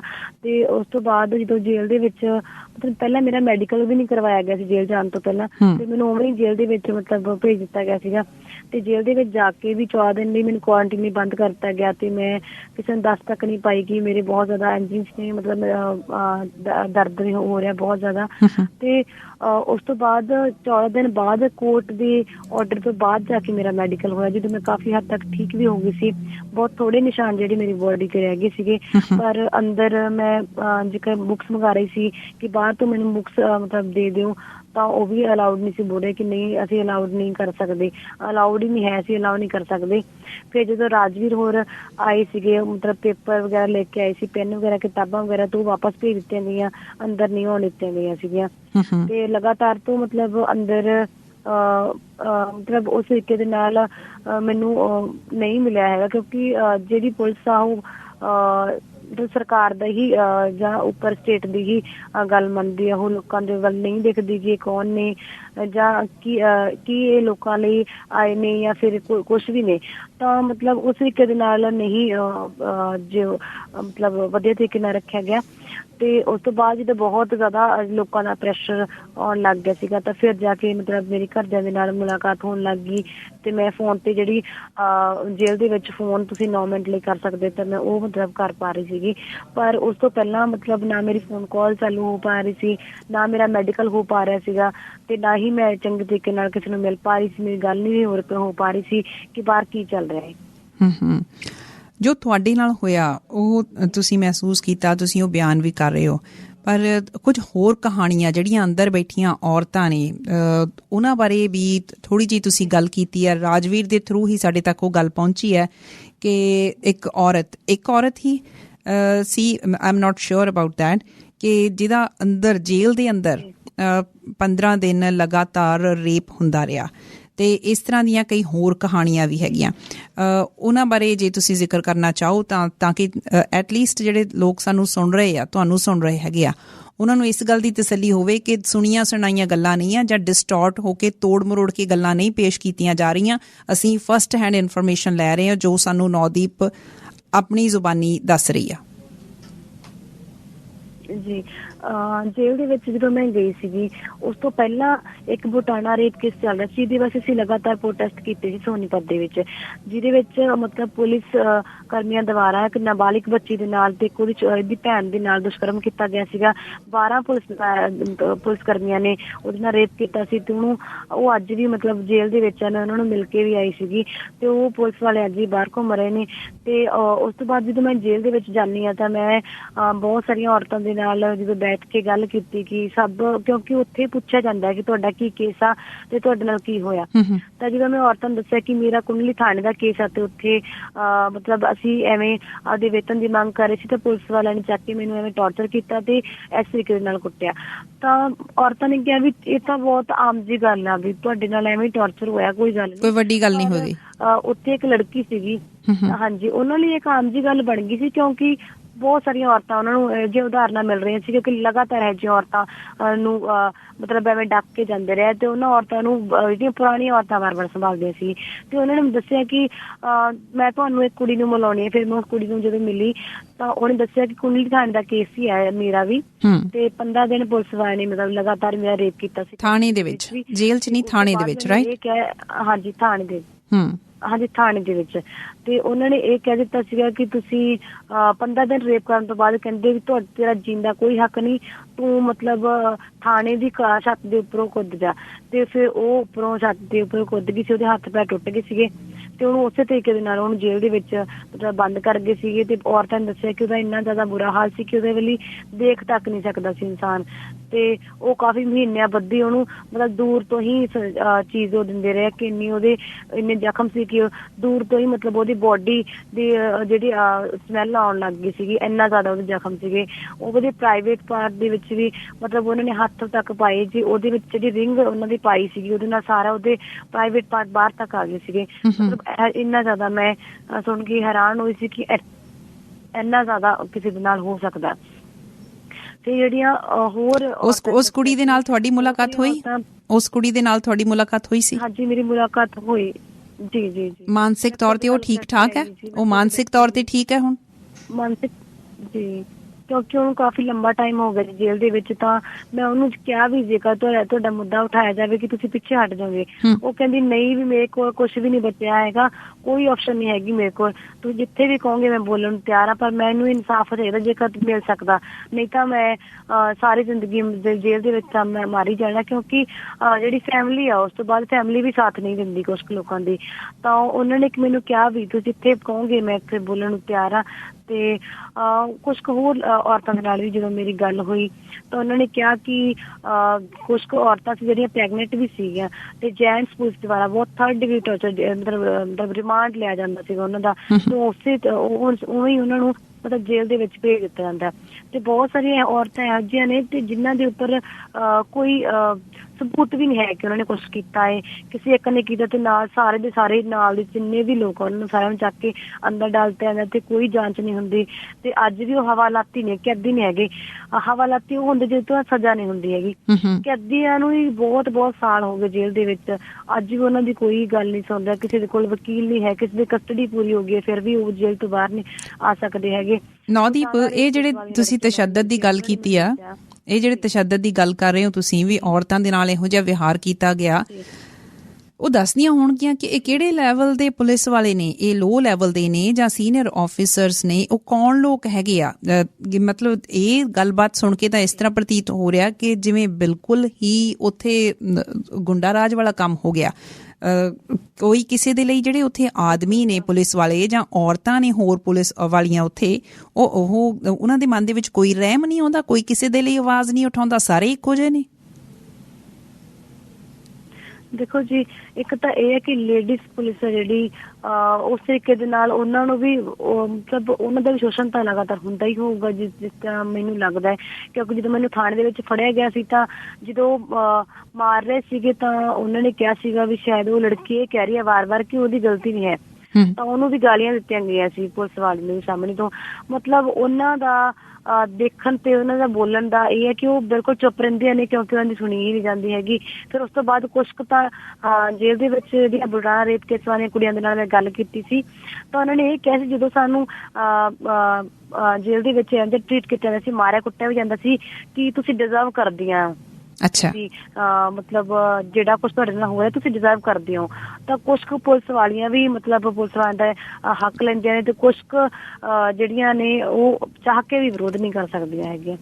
ਉਹਨਾਂ ਦੀ ਸੁਣਵਾਈ ਨਾ ਹੋਣ ਦਾ ਜਿਹੜਾ ਕਾਰਨ ਕੀ ਤੁਹਾਨੂੰ ਲੱਗਦਾ ਹੈ? ਕਿ ਕੀ ਉਹਨਾਂ ਦੀ ਇਕਨੋਮਿਕਲ ਹਾਲਤ ਜਾਂ ਉਹਨਾਂ ਦਾ ਜਿਹੜਾ ਸਮਾਜ ਦੇ ਵਿੱਚ ਪੱਧਰ ਹੈ ਉਹ ਨੀਵਾਂ ਸਮਝਿਆ ਜਾਂਦਾ, ਜਿਹਨੂੰ ਆਪਾਂ ਕਹਿੰਦੇ ਹਾਂ? ਕੀ ਕਾਰਨ ਹੈ ਕਿ ਉਹਨਾਂ ਦੀ ਸੁਣਵਾਈ ਬਿਲਕੁਲ ਨਹੀਂ ਹੋ ਰਹੀ? ਸਾਰੀਆਂ ਹੀ ਔਰਤਾਂ ਇੱਕੋ ਤਰੀਕੇ ਦੇ ਨਾਲ ਟਰੀਟ ਕੀਤੀਆਂ ਜਾ ਰਹੀਆਂ? ਜੀ ਬਿਲਕੁਲ, ਜਿਹੜੇ ਅਪਰ ਕਲਾਸ ਲੋਕ ਨੇ ਉਹ ਤਾਂ ਮਤਲਬ ਜੇਲ੍ਹ ਦੇ ਵਿੱਚ ਬਹੁਤ ਹੀ ਵਧੀਆ ਤਰੀਕੇ ਦੇ ਨਾਲ ਰਹਿੰਦੇ ਨੇ, ਜਾਂ ਉਹਨਾਂ ਦਾ ਬਹੁਤ ਜ਼ਿਆਦਾ ਅੰਦਰ ਪੈਸਾ ਵੀ ਆਉਂਦਾ ਹੈ ਜਿਹਨੂੰ ਉਹ ਖਰਚ ਵੀ ਕਰਦੇ ਨੇ, ਤਾਂ ਲੋਕਾਂ ਤੋਂ ਕੰਮ ਵੀ ਕਰਵਾਏ ਜਾਂਦੇ ਨੇ। ਪਰ ਬਹੁਤ ਸਾਰੀਆਂ ਔਰਤਾਂ ਇਹੋ ਜਿਹੀਆਂ ਨੇ ਜਿਨ੍ਹਾਂ ਦੀ ਆਰਥਿਕ ਹਾਲਤ ਇਹੋ ਜਿਹੀ ਆ ਕਿ ਉਹ ਵਕੀਲ ਨਹੀਂ ਕਰ ਸਕਦੇ, ਜਾਂ ਫਿਰ ਉਹਨਾਂ ਦੇ ਨਾਲ ਇੰਨਾ ਜ਼ਿਆਦਾ ਤਸ਼ੱਦਦ ਹੋਇਆ ਹੈ। ਜਿਵੇਂ ਮਤਲਬ ਪੰਜਾਬ ਦੇ ਵਿੱਚ ਜਾਂ ਫਿਰ ਹਰਿਆਣਾ ਦੇ ਵਿੱਚ ਜਾਂ ਫਿਰ ਪੂਰੇ ਇੰਡੀਆ ਦੀ ਤੁਸੀਂ ਗੱਲ ਕਰੋ ਤਾਂ ਔਰਤ ਨੂੰ ਘਰ ਦੀ ਇੱਜ਼ਤ ਸਮਝਿਆ ਜਾਂਦਾ ਹੈ। ਜੇਕਰ ਉਹ ਜੇਲ੍ਹ ਦਾ ਰਸਤਾ ਕਿਸੇ ਔਰਤ ਨੂੰ ਦੇਖਣਾ ਪੈਂਦਾ ਤਾਂ ਉਹ ਮਤਲਬ ਲਾਹਨਤ ਬੋਲਿਆ ਜਾਂਦਾ ਉਹਨੂੰ, ਤੇ ਘਰ ਦੇ ਕਈ ਲੋਕ ਅਪਣਾਉਣਾ ਵੀ ਨਹੀਂ ਚਾਹੁੰਦੇ ਕਿ ਜੇਲ੍ਹ ਦੇਖ ਲਈਏ ਤਾਂ ਉਸ ਤੋਂ ਬਾਅਦ ਜਦੋਂ ਘਰ ਵਿੱਚ ਆਊਗੀ ਤਾਂ ਕੀ ਇੱਜ਼ਤ ਰਹਿ ਜੂਗੀ। ਤਾਂ ਕੁਛ ਕੁ ਲੋਕ ਪੈਰਵੀ ਕਰਨ ਲਈ ਵੀ ਤਿਆਰ ਨਹੀਂ ਹੁੰਦੇ ਗੇ, ਤੇ ਇਹੋ ਜਿਹਾ ਕੁਛ ਜਿਹੜਾ ਔਰਤਾਂ ਦੇ ਨਾਲ ਹੋ ਰਿਹਾ ਹੈ। ਬਾਕੀ ਬਹੁਤ ਸਾਰੀਆਂ ਔਰਤਾਂ ਇਹੋ ਜਿਹੀਆਂ ਨੇ ਜਿਨ੍ਹਾਂ ਦੇ ਨਾਲ ਰੇਪ ਹੁੰਦਾ, ਪਰ ਉਹ ਜੇਕਰ ਕੋਈ ਉਠਾਉਣਾ ਵੀ ਚਾਹੇ ਉਸ ਮੁੱਦੇ ਨੂੰ, ਉਸ ਘਰ ਦੇ ਜਿਹੜੇ ਉਠਾਉਣਾ ਵੀ ਚਾਹੁਣ ਤਾਂ ਉਹਨੂੰ ਦਬਾ ਦਿੱਤਾ ਜਾਂਦਾ ਹੈ। ਕਿਉਂਕਿ ਜੇਕਰ ਅਮੀਰ ਲੋਕਾਂ ਵੱਲੋਂ ਰੇਪ ਕੀਤਾ ਜਾਂ ਪੁਲਿਸ ਕਰਮੀਆਂ ਵੱਲੋਂ ਰੇਪ ਕੀਤਾ ਜਾਂਦਾ ਹੈ, ਜੇਕਰ ਉਹ ਉਠਾਉਣਾ ਵੀ ਚਾਹੁਣ ਤਾਂ ਉਹਨੂੰ ਬਹੁਤ ਬੁਰੇ ਤਰੀਕੇ ਦੇ ਨਾਲ ਕੁਚਲ ਦਿੱਤਾ ਜਾਂਦਾ ਹੈ। ਤਾਂ ਲੋਕ ਨਹੀਂ ਬੋਲ ਪਾਉਂਦੇ, ਚਾਹ ਕੇ ਵੀ ਨਹੀਂ ਬੋਲ ਪਾਉਂਦੇ, ਤੇ ਸਾਰਾ ਕੁਛ ਪਤਾ ਹੋਣ ਦੇ ਬਾਵਜੂਦ ਵੀ ਸਾਡੀ ਸਟੇਟ ਹੈ ਬਿਲਕੁਲ ਚੁੱਪ ਆ, ਕਿਉਂਕਿ ਅਸੀਂ ਹਾਥਰਸ ਦੀ ਘਟਨਾ ਜਾਣਦੇ ਹਾਂ। ਤੇ ਹੁਣ ਵੀ ਇੱਕ ਹਾਥਰਸ ਵਿੱਚ ਨਵੀਂ ਤਾਜ਼ਾ ਖਬਰ ਜਦੋਂ ਮੈਂ ਆਈ ਹਾਂ ਹੁਣ ਫਿਰ ਮੈਨੂੰ ਮਿਲੀ ਹੈ ਕਿ ਇੱਕ ਲੜਕੀ ਸੀਗੀ, ਉਹਦੇ ਪਾਪਾ ਮਤਲਬ ਇਸੇ ਲਈ ਉਹਨੂੰ ਮਾਰ ਦਿੱਤਾ ਗਿਆ ਕਿਉਂਕਿ ਉਹਦੇ ਲੜਕੇ ਉਹਦੇ ਨਾਲ ਛੇੜਛਾੜ ਕਰ ਰਹੇ ਸੀ, ਉਹਦੇ ਪਾਪਾ ਨੇ ਵਿਰੋਧ ਕੀਤਾ ਸੀ। ਹਾਥਰਸ ਦੀ ਇਹ ਘਟਨਾ ਹੈ। ਹਾਥਰਸ ਹੋਵੇ, ਬਟਾਲਾ ਰੇਪ ਕੇਸ ਹੋਵੇ, ਬਿਲਕੁਲ ਸਾਹਮਣੇ ਜੱਗ ਜ਼ਾਹਿਰ ਨੇ ਚੀਜ਼ਾਂ ਕਿ ਪੁਲਿਸ ਵਾਲਿਆਂ ਨੇ ਰੇਪ ਕੀਤਾ, ਪਰ ਅੱਜ ਵੀ ਬਾਹਰ ਘੁੰਮ ਰਹੇ ਨੇ ਬਿਨਾਂ ਸਰਕਾਰ ਦੀ ਮਰਜ਼ੀ ਤੋਂ। ਤਾਂ ਕੁਝ ਹੋ ਨਹੀਂ ਸਕਦਾ ਹੈਗਾ, ਮਤਲਬ ਜੇਕਰ ਸਰਕਾਰ ਚਾਹੇ ਤਾਂ ਬਹੁਤ ਕੁਝ ਹੋ ਸਕਦਾ ਹੈ। ਮਤਲਬ ਉਹਨਾਂ ਨੂੰ ਜੇਲ੍ਹ ਵਿੱਚ ਭੇਜਿਆ ਜਾ ਸਕਦਾ, ਜਿਹੜੀਆਂ ਲੜਕੀਆਂ ਦੀ ਗਲਤੀ ਵੀ ਨਹੀਂ ਹੈਗੀ ਉਹਨਾਂ ਨੂੰ ਰਿਹਾ ਕੀਤਾ ਜਾ ਸਕਦਾ ਹੈ। ਮਤਲਬ ਸਾਰੀਆਂ ਹੀ ਚੀਜ਼ਾਂ ਇਹਦੇ ਵਿੱਚ ਲਗਾਤਾਰ ਦੇਖ ਰਹੇ ਕਿ ਜ਼ਿੰਮੇਦਾਰ ਨਹੀਂ ਜੀ। ਪਿਛਲੇ ਹਿੱਸੇ ਦੇ ਵਿੱਚ ਤੁਸੀਂ ਗੱਲਬਾਤ ਕੀਤੀ ਕਿ ਜੇਲ੍ਹ ਦੇ ਵਿੱਚ ਕਿਹੋ ਜਿਹਾ ਮਾਹੌਲ ਹੈ, ਸੁਣ ਕੇ ਮੈਨੂੰ ਤਕਲੀਫ ਜ਼ਰੂਰ ਹੋਈ ਹੈ ਇਸ ਚੀਜ਼ ਦੀ। ਖੈਰ ਤੁਸੀਂ ਇਹ ਜਿਹੜੀ ਚੀਜ਼ ਬਾਹਰ ਲੈ ਕੇ ਆਂਦੀ ਹੈ, ਹੋ ਸਕਦਾ ਬਾਹਰ ਆਉਂਦੀ ਨਾ। ਮੈਂ ਇੱਕ ਵਾਰੀ ਫਿਰ ਕਹੂੰਗੀ, ਜਿਵੇਂ ਮੈਂ ਪਹਿਲਾਂ ਗੱਲ ਕਰਕੇ ਹਟੀ ਹਾਂ, ਤੁਹਾਨੂੰ ਪੁੱਛਿਆ ਵੀ ਸੀ ਕਿ ਤੁਹਾਨੂੰ ਨਹੀਂ ਲੱਗਦਾ ਕਿ ਵੀ ਇੱਕ ਤਰੀਕੇ ਦੇ ਨਾਲ ਇਹ ਚੰਗਾ ਹੀ ਹੋਇਆ ਜਿਹੜਾ ਤੁਸੀਂ ਅੰਦਰ ਜਾ ਆਏ ਹੋ। ਤੇ ਇੱਕ ਤਾਂ ਇਹ ਹੈ ਕਿ ਅੰਦਰ ਕੀ ਹੋ ਰਿਹਾ ਉਹ ਇਨਫੋਰਮੇਸ਼ਨ ਤੁਸੀਂ ਬਾਹਰ ਲੈ ਕੇ ਆਏ ਹੋ। ਦੂਸਰਾ ਇਹ ਹੈ ਕਿ ਹੁਣ ਇਹਨਾਂ ਮੁੱਦਿਆਂ ਦੇ ਉੱਤੇ ਗੱਲਬਾਤ ਜ਼ਰੂਰੀ ਤੌਰ ਤੇ ਕੀਤੀ ਜਾਏਗੀ, ਕਿਉਂਕਿ ਤੁਹਾਡਾ ਅੰਦਰ ਜਾਣਾ ਅੰਤਰਰਾਸ਼ਟਰੀ ਪੱਧਰ ਦੇ ਉੱਤੇ ਨਜ਼ਰਾਂ ਦੇ ਵਿੱਚ ਲੋਕਾਂ ਦੇ ਆ ਚੁੱਕਾ ਹੈਗਾ। ਤੀਸਰੀ ਚੀਜ਼ ਮੈਂ ਨਾਲ ਇਹ ਪੁੱਛਣਾ ਚਾਹੁੰਦੀ ਹਾਂ, ਜਿੱਦਾਂ ਤੁਸੀਂ ਬਿਆਨ ਕੀਤੀ ਉੱਥੇ ਸਿਚੁਏਸ਼ਨ, ਔਰਤਾਂ ਬਹੁਤ ਸਾਰੀਆਂ ਜਿਨ੍ਹਾਂ ਦੇ ਤੁਸੀਂ ਦੁੱਖੜੇ ਬਿਆਨ ਕੀਤੇ ਹੈਗੇ ਆ, ਜਿਸ ਵੇਲੇ ਇਹ ਪਤਾ ਲੱਗਾ ਕਿ ਨੌਦੀਪ ਦੀ ਬੇਲ ਹੋ ਗਈ ਹੈ, ਤੁਹਾਡੀ ਆਉਣ ਲੱਗਿਆਂ ਦੀ ਉਹਨਾਂ ਔਰਤਾਂ ਦੇ ਨਾਲ, ਉਹਨਾਂ ਕੁੜੀਆਂ ਦੇ ਨਾਲ ਗੱਲ ਹੋਈ? ਤੁਸੀਂ ਦੱਸਿਆ ਕਿ ਮੈਂ ਬਾਹਰ ਜਾ ਰਹੀ ਹਾਂ, ਜਾਂ ਕੋਈ ਉਹਨਾਂ ਨੇ ਖਾਸ ਤੌਰ ਤੇ ਸੁਨੇਹਾ ਤੁਹਾਡੇ ਹੱਥ ਦਿੱਤਾ ਹੋਵੇ ਕਿ ਕੋਈ ਸਾਡੀ ਵੀ ਸੁਣਵਾਈ ਕਰੇ? ਬਾਹਰ ਬੈਠੇ ਲੋਕ ਜਦੋਂ ਅੱਜ ਨੌਦੀਪ ਦੇ ਲਈ ਇੰਨੀ ਉੱਚੀ ਆਵਾਜ਼ ਬੁਲੰਦ ਕੀਤੀ ਹੈ, ਕੋਈ ਸਾਡੇ ਲਈ ਵੀ ਹਾਂ ਦਾ ਨਾਰਾ ਮਾਰੇ। ਹਾਂਜੀ, ਮਤਲਬ ਜਦੋਂ ਮੇਰੀ ਗੱਲ ਹੋਈ ਸੀ, ਕਿਉਂਕਿ ਮੇਰੇ ਦੋਸਤ ਨੇ 2-3, ਉਹ ਮਤਲਬ ਵਕੀਲ ਨੇ, ਤਾਂ ਮੈਂ ਉਹਨਾਂ ਨੂੰ ਕੁਛ ਕੁ ਔਰਤਾਂ ਨੂੰ ਇਹ ਕਿਹਾ ਸੀ ਕਿ ਮੈਂ ਕੋਸ਼ਿਸ਼ ਕਰੂੰਗੀ ਕਿ ਮੈਂ ਉਹਨਾਂ ਨੂੰ ਕਹਾਂ ਕਿ ਤੁਹਾਡੇ ਕੇਸ ਲੜਨ, ਤੇ ਤਾਂ ਕਿ ਤੁਸੀਂ ਬਾਹਰ ਆ ਪਾਓ। ਬਹੁਤ ਸਾਰੀਆਂ ਲੜਕੀਆਂ ਇਹੋ ਜਿਹੀਆਂ ਸੀ ਜਿਹੜੀਆਂ ਕਹਿੰਦੇ ਸੀ ਵੀ ਅਸੀਂ ਬਾਹਰ ਜਾਣਾ ਚਾਹੁੰਦੇ ਹਾਂ, ਵੀ ਘਰ ਦੇ ਐਕਸੈਪਟ ਨਹੀਂ ਕਰ ਰਹੇ, ਪਰ ਅਸੀਂ ਤੁਹਾਡੇ ਨਾਲ ਕੰਮ ਕਰਨਾ ਚਾਹੁੰਦੇ ਹਾਂ। ਤਾਂ ਮੈਂ ਉਹਨਾਂ ਨੂੰ ਇਹ ਕਹਿ ਕੇ ਆਈ ਸੀ ਕਿ ਮੈਂ ਮਤਲਬ ਜਾ ਕੇ ਜ਼ਰੂਰ ਕੋਸ਼ਿਸ਼ ਕਰੂੰਗੀ ਮੈਂ ਤੁਹਾਡੀ ਹੈਲਪ ਕਰ ਪਾਵਾਂ, ਤੇ ਜਿਨ੍ਹਾਂ ਦੇ ਕੋਲ ਵਕੀਲ ਨਹੀਂ ਹੈਗੇ ਉਹਨਾਂ ਨੂੰ ਵਕੀਲ ਦਵਾ ਪਾਈਏ, ਤੇ ਜਿਨ੍ਹਾਂ ਪੁਲਿਸ ਵਾਲਿਆਂ ਨੇ ਉਹਨਾਂ ਦੇ ਨਾਲ ਇਹੋ ਜਿਹਾ ਕੁਛ ਕੀਤਾ ਤੇ ਉਹਨਾਂ ਦੇ ਖਿਲਾਫ ਕਾਰਵਾਈ ਕੀਤੀ ਜਾ ਸਕੇ। ਤਾਂ ਮੈਂ ਉਹਨਾਂ ਨੂੰ ਇਹ ਕਹਿ ਕੇ ਆਈ ਸੀ ਕਿ ਉਹਨਾਂ ਨੇ ਮੈਸੇਜ ਵੀ ਦਿੱਤੇ ਸੀ, ਮੈਨੂੰ ਆਪਦੇ ਨੰਬਰ ਦਿੱਤੇ ਸੀਗੇ, ਘਰਦਿਆਂ ਦੇ ਨੰਬਰ ਵੀ ਦਿੱਤੇ, ਮੈਂ ਲੈ ਕੇ ਵੀ ਆਈ ਉਹ, ਕਿ ਪਲੀਜ਼ ਸਾਡੇ ਘਰਦਿਆਂ ਨੂੰ ਜਾ ਕੇ ਇੱਕ ਵਾਰ ਕਹੋ ਜੇ ਵੀ ਤੁਸੀਂ ਮਤਲਬ ਇੱਕ ਵਾਰ ਵਿਸ਼ਵਾਸ ਕਰਕੇ ਦੇਖੋ, ਜਾਂ ਇੱਕ ਵਾਰ ਤੁਸੀਂ ਵਕੀਲ ਕਰਕੇ ਦੇਖੋ। ਜਾਂ ਜਿਨ੍ਹਾਂ ਦੇ ਛੋਟੇ ਛੋਟੇ ਬੱਚੇ ਵੀ ਸੀਗੇ, ਉਹ ਚਾਹੁੰਦੀਆਂ ਸੀਗੀਆਂ ਵੀ ਉਹਨਾਂ ਨੂੰ ਮਿਲਣਾ ਚਾਹੁੰਦੀਆਂ ਨੇ। ਤਾਂ ਮੈਂ ਬਹੁਤ ਲੋਕਾਂ ਦੇ ਮੈਸੇਜ ਜਿਹੜੇ ਮੈਂ ਲੈ ਕੇ ਆਈ ਸੀ, ਤੇ ਹੁਣ ਜਦੋਂ ਮੈਂ ਫ੍ਰੀ ਨਹੀਂ ਹੈਗੀ, ਜਦੋਂ ਮੈਂ ਫ੍ਰੀ ਹੁੰਦੀ ਹਾਂ ਤਾਂ ਮੈਂ ਉਹਨਾਂ ਦੇ ਜਿਹੜੇ ਮੈਸੇਜ ਜ਼ਰੂਰ ਲੈ ਕੇ ਜਾਊਂਗੀ। ਨੌਦੀਪ, ਇਹ ਸਮਝਿਆ ਜਾ ਰਿਹਾ ਕਿ ਜਿਸ ਦਿਨ ਦੇ ਤੁਸੀਂ ਬਾਹਰ ਆਏ ਹੋ, ਤੁਹਾਡੇ ਆਲੇ ਦੁਆਲੇ ਕਈ ਬਹੁਤ ਪ੍ਰਭਾਵਸ਼ਾਲੀ ਲੋਕ ਨੇ ਜਿਹੜੇ ਘੁੰਮ ਫਿਰ ਰਹੇ ਨੇ। ਕਈ ਲੋਕ ਇਹ ਵੀ ਕਿਆਸਰਾਈਆਂ ਲਾ ਰਹੇ ਆ ਕਿ ਸ਼ਾਇਦ ਉਹ ਲੋਕ ਜ਼ਿਆਦਾ ਕ੍ਰੈਡਿਟ ਲੈਣ ਦੀ ਕੋਸ਼ਿਸ਼ ਕਰ ਰਹੇ ਆ। ਅੱਜ ਜੇ ਤੁਸੀਂ ਕਿਸੇ ਨੂੰ ਕ੍ਰੈਡਿਟ ਦਿੰਦੇ ਹੋ, ਤੁਸੀਂ ਬਾਹਰ ਆ ਗਏ ਹੋ, ਤਾਂ ਕਿਹਨੂੰ ਕ੍ਰੈਡਿਟ ਦਿੰਦੇ ਹੋ? ਦੇਖੋ ਜੀ, ਕ੍ਰੈਡਿਟ ਦੇਣਾ ਹੋਵੇ ਤਾਂ ਇੱਕ ਆਮ ਜਨਤਾ ਹੈ ਜਿਹਦੇ ਲਈ ਪਹਿਲਾਂ ਮੈਂ ਲੜ ਰਹੀ ਸੀ, ਪਹਿਲਾਂ ਉਹਨਾਂ ਨੇ ਆਵਾਜ਼ ਉਠਾਉਣਾ ਸ਼ੁਰੂ ਕੀਤਾ ਹੈ। ਰਾਜਵੀਰ ਨੇ ਬਹੁਤ ਲੋਕਾਂ ਦੀਆਂ ਮਿੰਨਤਾਂ ਕੀਤੀਆਂ ਕਿ ਪਲੀਜ਼ ਤੁਸੀਂ ਕਵਰ ਕਰੋ, ਪਲੀਜ਼ ਤੁਸੀਂ ਇਹ ਨਿਊਜ਼ ਛਾਪੋ, ਕਿਉਂਕਿ ਉਹ ਲੋਕਾਂ ਲਈ ਕੰਮ ਕਰ ਰਹੀ ਸੀ। ਤਾਂ ਉਹਨੇ ਲਗਾਤਾਰ ਲੋਕਾਂ ਦੀਆਂ ਮਿੰਨਤਾਂ ਕੀਤੀਆਂ, ਵਾਰ-ਵਾਰ ਲੋਕਾਂ ਨੂੰ ਫੋਨ ਕਰਨੇ ਖੁਦ ਕਿ ਤੁਸੀਂ ਨੌਦੀਪ ਬਾਰੇ ਖਬਰ ਲਾਓ। ਤਾਂ ਫਿਰ ਜਾ ਕੇ ਹੌਲੀ ਹੌਲੀ ਜਦੋਂ ਮਾਮਲਾ ਉੱਠਿਆ ਹੈ ਤਾਂ ਜਿਹੜੇ ਇੱਥੇ ਕੁਛ ਕੁ ਜਿਹੜੇ ਸੰਗਠਨ ਸੀਗੇ ਚੰਗੇ ਸੰਗਠਨ, ਜਿਵੇਂ ਛਾਤਰ ਏਕਤਾ ਮੰਚ, ਭਗਤ ਸਿੰਘ ਛਾਤਰ ਏਕਤਾ ਮੰਚ ਰਾਜਵੀ ਦਾ, ਜਾਂ ਫਿਰ ਭਾਰਤੀ ਕਿਸਾਨ ਪੰਚਾਇਤ, ਤੇ ਇਹਨਾਂ ਦੇ ਜਾਂ ਗੁਰਾਹਾਂ ਵਾਲੀ ਕੁਛ ਕੁ ਜਿਹੜੇ ਗਰੁੱਪ ਨੇ, ਉਹਨਾਂ ਨੇ ਮਤਲਬ ਮੁੱਦਾ ਉਠਾਉਣਾ ਸ਼ੁਰੂ ਕੀਤਾ ਜਦੋਂ, ਤਾਂ ਫਿਰ ਹੌਲੀ ਹੌਲੀ ਜਦੋਂ ਇਹ ਲੋਕਾਂ ਦੇ ਨਜ਼ਰਾਂ ਦੇ ਵਿੱਚ ਆਇਆ ਤਾਂ ਫਿਰ ਸਾਰੇ ਹੀ ਲੋਕਾਂ ਨੇ ਮਤਲਬ ਕਾਫੀ ਸਪੋਰਟ ਕੀਤੀ ਆ, ਤੇ ਪੂਰੇ ਦੇਸ਼ ਭਰ ਦੇ ਵਿੱਚ ਕਿਉਂ ਮਤਲਬ ਵਿਦੇਸ਼ਾਂ ਤੋਂ ਵੀ ਲੋਕਾਂ ਨੇ ਸਪੋਰਟ ਕੀਤੀ ਆ। ਪਰ ਇਹ ਮਤਲਬ ਜੇਕਰ ਦੇਖਿਆ ਜਾਵੇ ਤਾਂ ਆਮ ਜਨਤਾ ਜਿਹੜੀ ਨਿਆਂ ਪਸੰਦ ਲੋਕ ਆ ਜਿਹੜੇ, ਉਹਨਾਂ ਦੇ ਦੁਆਰਾ ਜਿਹੜਾ ਮੁੱਦਾ ਉਠਾਇਆ ਗਿਆ ਹੈ, ਜਿਹੜੇ ਚੰਗੇ ਪੱਤਰਕਾਰ ਨੇ, ਜਿਹੜੇ ਨਿਆਂ ਪਸੰਦ ਪੱਤਰਕਾਰ ਨੇ, ਉਹਨਾਂ ਦੇ ਦੁਆਰਾ ਮੁੱਦਾ ਉਠਾਇਆ ਗਿਆ ਹੈ। ਪਰ ਜਦੋਂ ਇੰਨਾ ਜ਼ਿਆਦਾ ਮੁੱਦਾ ਹਾਈਲਾਈਟ ਹੋ ਗਿਆ ਹੈ ਤਾਂ ਉਸ ਤੋਂ ਬਾਅਦ ਜਿਹੜੇ ਮਤਲਬ ਕੁਛ ਕੁ ਜਿਹੜੇ ਚੰਗੇ ਵਕੀਲ ਨੇ ਉਹ ਨਿਕਲ ਕੇ ਸਾਹਮਣੇ ਆਏ, ਜਿਹੜੇ ਜਿਨ੍ਹਾਂ ਦੀ ਫੀਸ ਵੀ ਬਹੁਤ ਜ਼ਿਆਦਾ ਹੁੰਦੀ ਹੈ, ਪਰ ਫਿਰ ਵੀ ਉਹਨਾਂ ਨੇ ਕਿਹਾ ਵੀ ਅਸੀਂ ਫ੍ਰੀ ਤੁਹਾਡਾ ਕੇਸ ਲੜਾਂਗੇ। ਤੇ ਜਿਵੇਂ ਹਰਿੰਦਰ ਕੁਮਾਰ ਜੀ ਜਾਂ ਹਰਿੰਦਰ ਸਿੰਘ ਬੈਂਸ ਜੀ, RH ਚੀਮਾ ਜੀ, S ਚੀਮਾ ਜੀ, ਅਮਨਦੀਪ ਸਿੰਘ ਜੀ, ਹਰਿੰਦਰ ਕੁਮਾਰ ਜੀ, ਮਤਲਬ ਇਹਨਾਂ ਨੇ ਲਗਾਤਾਰ ਜਿਹੜੀ ਮੇਰੀ ਹੈਲਪ ਕਰਨ ਦੀ ਬਹੁਤ ਕੋਸ਼ਿਸ਼ ਕੀਤੀ ਆ। ਇਹਨਾਂ ਲੋਕਾਂ ਨੇ ਕਾਫੀ ਮਤਲਬ ਜ਼ੋਰ ਲਾਇਆ ਕਿ ਬਹੁਤ ਜਲਦੀ ਬੇਲ ਮਿਲ ਜਾਵੇ, ਤਾਂ ਬਹੁਤ ਜਲਦੀ ਬੇਲ ਵੀ ਮਿਲੀ ਹੈ, ਕਿਉਂਕਿ ਇਹਨਾਂ ਦਾ ਪ੍ਰੈਸ਼ਰ ਬਣ ਗਿਆ ਸੀਗਾ ਸਰਕਾਰ ਦੇ ਉੱਪਰ ਕਿ ਉਹਨਾਂ ਨੂੰ ਬੇਲ ਦੇਣੀ ਪਈ। ਨੌਦੀਪ, ਕੋਈ ਪੋਲੀਟੀਕਲ ਪਾਰਟੀ ਤੁਹਾਡੀ ਫੇਵਰਟ ਹੋਵੇ? ਨਹੀਂ ਜੀ, ਮਤਲਬ ਮੇਰੀ ਕੋਈ ਪੋਲੀਟੀਕਲ ਪਾਰਟੀ ਫੇਵਰਟ ਨਹੀਂ ਹੈ, ਕਿਉਂਕਿ ਮੈਂ ਜਦੋਂ ਤੋਂ ਮੈਂ ਦੇਖਿਆ ਜਾਂ ਫਿਰ ਮੈਂ ਸੁਣਦੀ ਆਈ ਹਾਂ ਜੋ ਵੀ ਇਹੀ ਹੈ ਜੀ, ਮਤਲਬ ਚਿਹਰੇ ਬਦਲ ਜਾਂਦੇ ਨੇ ਪਰ ਸੱਤਾ ਦੇ ਵਿੱਚ ਉਵੇਂ ਹੀ ਜਿਹੜੇ ਕਾਨੂੰਨ ਲਾਗੂ ਕੀਤੇ ਜਾਂਦੇ ਨੇ, ਉਵੇਂ ਹੀ ਲੋਕਾਂ ਦੇ ਤਸ਼ੱਦਦ ਕੀਤੇ ਜਾਂਦੇ ਨੇ, ਮਜ਼ਦੂਰਾਂ ਦੇ ਹਾਲਾਤ ਉਵੇਂ ਹੀ ਨੇ, ਕਿਸਾਨਾਂ ਦੇ ਹਾਲਾਤ ਵੀ ਉਵੇਂ ਹੀ ਨੇ, ਪਰ ਫਰਕ ਕੋਈ ਨਹੀਂ ਪੈਂਦਾ ਹੈਗਾ। ਤਾਂ ਕਰਕੇ ਮੈਂ ਕਿਸੇ ਨੂੰ ਸਪੋਰਟ ਨਹੀਂ ਕਰਦੀ, ਕਿਉਂਕਿ ਜਨਤਾ ਦੇ ਲਈ ਤਾਂ ਬਹੁਤ ਜ਼ਿਆਦਾ ਕੰਮ ਕੋਈ ਨਹੀਂ ਕਰਦਾ। ਸਿਰਫ ਜਦੋਂ ਵੋਟਾਂ ਆਉਂਦੀਆਂ ਨੇ ਤਾਂ ਉਦੋਂ ਬਹੁਤ ਵੱਡੇ ਵੱਡੇ ਵਾਅਦੇ ਜ਼ਰੂਰ ਕੀਤੇ ਜਾਂਦੇ ਆ। ਇਸ ਲਈ ਮੈਂ ਕਿਸੇ ਵੀ ਪੋਲੀਟੀਕਲ ਪਾਰਟੀ ਨੂੰ ਉਹਨਾਂ ਨੂੰ ਸਪੋਰਟ ਨਹੀਂ ਕਰਦੀ ਜਿਹੜੀ ਹੁਣ ਸੱਤਾ ਦੇ ਵਿੱਚ ਹੈਗੇ ਨੇ। ਤੁਹਾਨੂੰ ਕਿਸੇ ਨੇ ਅਪਰੋਚ ਕਰਨ ਦੀ ਕੋਸ਼ਿਸ਼ ਕੀਤੀ ਹੈ? ਹਾਂ, ਮੈਂ ਮਤਲਬ ਮਿਲੀ ਤਾਂ ਮੈਂ ਕਿਸੇ ਨੂੰ ਨਹੀਂ ਹੈਗੀ, ਪਰ ਮੈਨੂੰ ਪਤਾ ਲੱਗਿਆ ਰਾਜਵੀਰ ਹੋਰਾਂ ਤੋਂ ਜਾਂ ਹੋਰ ਲੋਕਾਂ ਤੋਂ ਵੀ ਕਿ ਆਮ ਆਦਮੀ ਪਾਰਟੀ ਵੱਲੋਂ, ਕਾਂਗਰਸ ਵੱਲੋਂ ਮਿਲਣ ਦੀ ਕੋਸ਼ਿਸ਼ ਕੀਤੀ ਗਈ ਸੀਗੀ।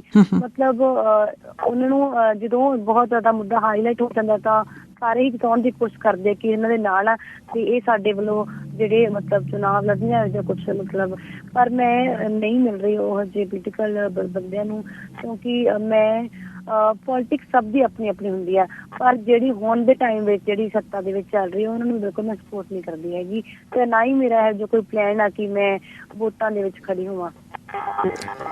ਨੌਦੀਪ, ਇੱਕ ਹੋਰ ਮੈਂ ਚੀਜ਼ ਜਾਣਨਾ ਚਾਹੁੰਦੀ ਹਾਂ। ਤੁਹਾਡੇ ਪਿੰਡ ਵਾਲਿਆਂ ਨੇ ਕੁਝ ਗੱਲਾਂ ਕੀਤੀਆਂ ਹੈਗੀਆਂ, ਤੇ ਮੇਰੀ ਜਦੋਂ ਰਾਜਵੀਰ ਨਾਲ ਗੱਲ ਹੋਈ ਸੀ ਉਹ ਵੀ ਸਾਡੇ ਸੁਣਨ ਵਾਲਿਆਂ ਨੂੰ ਦੱਸ ਕੇ ਗਈ ਸੀ ਕਿ ਕਿਹੋ ਜਿਹੇ ਹਾਲਾਤ ਸੀ ਜਦੋਂ ਤੁਹਾਨੂੰ ਪਿੰਡ ਛੱਡਣਾ ਪੈ ਗਿਆ। ਹੁਣ ਜਦੋਂ ਤੁਸੀਂ ਜੇਲ੍ਹ ਦੇ ਅੰਦਰ ਸੀਗੇ ਉਸ ਤੋਂ ਬਾਅਦ ਵੀ ਪਿੰਡ ਵਾਲਿਆਂ ਨੇ ਕੁਝ ਇਹੋ ਜਿਹੇ ਬਿਆਨ ਜਾਰੀ ਕੀਤੇ ਕਿ ਵੀ ਇਹ ਕੁੜੀਆਂ ਬਹੁਤ ਟਰਬਲ ਮੇਕਰ ਹੈਗੀਆਂ, ਇਹ ਪ੍ਰੋਬਲਮ ਕ੍ਰੀਏਟ ਕਰਦੀਆਂ, ਬਹੁਤ ਨੈਗੇਟਿਵ ਗੱਲਾਂ ਕੀਤੀਆਂ। ਉਹਨਾਂ ਗੱਲਾਂ ਤੁਹਾਡੇ ਤੱਕ ਵੀ ਪਹੁੰਚੀਆਂ ਹੋਣੀਆਂ, ਕਿੱਦਾਂ ਕਾਊਂਟਰ ਕਰਦੇ ਹੋ ਤੁਸੀਂ ਉਹਨਾਂ ਗੱਲਾਂ ਨੂੰ? ਦੇਖੋ ਜੀ, ਇੱਕ ਤਾਂ ਪਹਿਲੀ ਗੱਲ ਤਾਂ ਇੱਕ ਸਮਾਜ ਦੇ ਵਿੱਚ ਇੱਕ ਲੜਕੀ ਦਾ ਬਾਹਰ ਨਿਕਲਣਾ ਹੀ ਤਾਂ ਸਾਡੇ ਆਸ ਪੜੋਸ ਨੂੰ ਵੀ ਰਾਸ ਨਹੀਂ ਆਉਂਦਾ, ਕਿਉਂਕਿ ਸਾਡੇ ਘਰ ਦੇ ਜਿਹੜੇ ਲਗਾਤਾਰ ਪਹਿਲਾਂ ਤੋਂ ਹੀ ਸਾਡੀ ਸਪੋਰਟ ਕਰਦੇ ਰਹੇ ਆ। ਜਦੋਂ ਵੀ ਅਸੀਂ ਕਿਸੇ ਦਾ ਕੋਈ ਮੁੱਦਾ ਆਉਂਦਾ ਹੈ, ਮੇਰੀ ਮੰਮੀ ਖੁਦ ਜਾਂ ਅਸੀਂ ਵੀ ਖੁਦ ਮਤਲਬ ਪਹਿਲਾਂ ਹੀ ਰਹਿੰਦੇ ਸੀ, ਅੱਗੇ ਰਹਿੰਦੇ ਸੀਗੇ। ਜਦੋਂ ਦੇਖੇ ਸਾਡੇ ਘਰ ਵੀ ਮਤਲਬ ਕਾਫੀ ਜ਼ਿਆਦਾ ਮਤਲਬ ਇਹ ਹੋਇਆ, ਲੜਾਈਆਂ ਹੋਈਆਂ ਕਿ ਕੁੜੀਆਂ ਇਹਨਾਂ ਦੀਆਂ ਲਗਾਤਾਰ ਐਵੇਂ ਬਾਹਰ ਜਾਂਦੀਆਂ ਨੇ, ਇਹਨਾਂ ਨੂੰ ਕੋਈ ਰੋਕ ਟੋਕ ਨਹੀਂ ਹੈਗੀ। ਤੇ ਜਾਂ ਫਿਰ ਜੋ ਰੇਪ ਕੇਸ ਨੂੰ ਲੈ ਕੇ ਜਿਹੜਾ ਲਗਾਤਾਰ ਜਿਹੜੀ ਮੰਮੀ ਦੇ ਨਾਲ ਵੀ ਕਾਫੀ ਸੰਘਰਸ਼ ਅਸੀਂ ਜਾਂਦੇ ਰਹੇ ਹਾਂ, ਸੰਘਰਸ਼ ਕੀਤਾ ਅਸੀਂ ਸਾਰਿਆਂ ਨੇ। ਤਾਂ ਉਹ ਜਿਹੜੇ ਲੋਕ ਨੇ, ਜਿਹੜੇ ਅਪਰ ਕਲਾਸ ਲੋਕ ਨੇ, ਜਿਨ੍ਹਾਂ ਨੇ ਰੇਪ ਵਿਕਟਿਮ ਨੇ ਜਿਹੜੇ, ਉਹਨਾਂ ਦੇ ਲਈ ਮਤਲਬ ਖੜੇ ਹੋਏ, ਜਾਂ ਫਿਰ ਅਸੀਂ ਤਾਂ ਲੋਕਾਂ ਨੇ ਇਹ ਕੋਸ਼ਿਸ਼ ਕੀਤੀ ਹੈ, ਜਿਹੜੇ ਉਹ ਲੋਕ ਨੇ ਮਤਲਬ ਉਹ ਸਾਡੇ ਖਿਲਾਫ ਨੇ, ਜਿਨ੍ਹਾਂ ਦੇ ਖਿਲਾਫ ਅਸੀਂ ਉਸ ਟਾਈਮ ਖੜੇ ਹੋਏ ਸੀਗੇ, ਤੇ ਉਹ ਲੋਕ ਸਾਡੇ ਨਾਲ ਨੇ ਜਿਨ੍ਹਾਂ ਦੇ ਲਈ ਅਸੀਂ ਖੜੇ ਹੋਏ ਸੀਗੇ। ਕਿਉਂਕਿ ਤੁਸੀਂ ਜੇਕਰ ਪਿੰਡ ਦੇ ਵਿੱਚ ਮਜ਼ਦੂਰ ਵਰਗ ਏਰੀਏ ਦੇ ਵਿੱਚ ਜਾਓਗੇ ਜਾਂ ਫਿਰ ਛੋਟੀ ਕਿਸਾਨੀ ਦੇ ਵਿੱਚ ਜਾਓਗੇ ਤਾਂ ਉਹਨਾਂ ਵੱਲੋਂ ਜੇਕਰ ਤੁਸੀਂ ਸੁਣੋਗੇ ਤਾਂ ਸਿਫਤ ਸੁਣੋਗੇ, ਪਰ ਜੇਕਰ ਅਮੀਰ ਲੋਕਾਂ ਦੇ ਲਈ ਤੁਸੀਂ ਕੋਲ ਜਾ ਕੇ ਤੁਸੀਂ ਸੁਣੋਗੇ ਤਾਂ ਉਹ ਇਹ ਕਹਿਣਗੇ ਕਿ ਇਹ ਲੋਕ ਤਾਂ ਇਹੋ ਜਿਹੇ ਹੀ ਨੇ, ਇਹ ਤਾਂ ਐਂ ਕਰਦੇ ਨੇ, ਉਹ ਕਰਦੇ ਨੇ।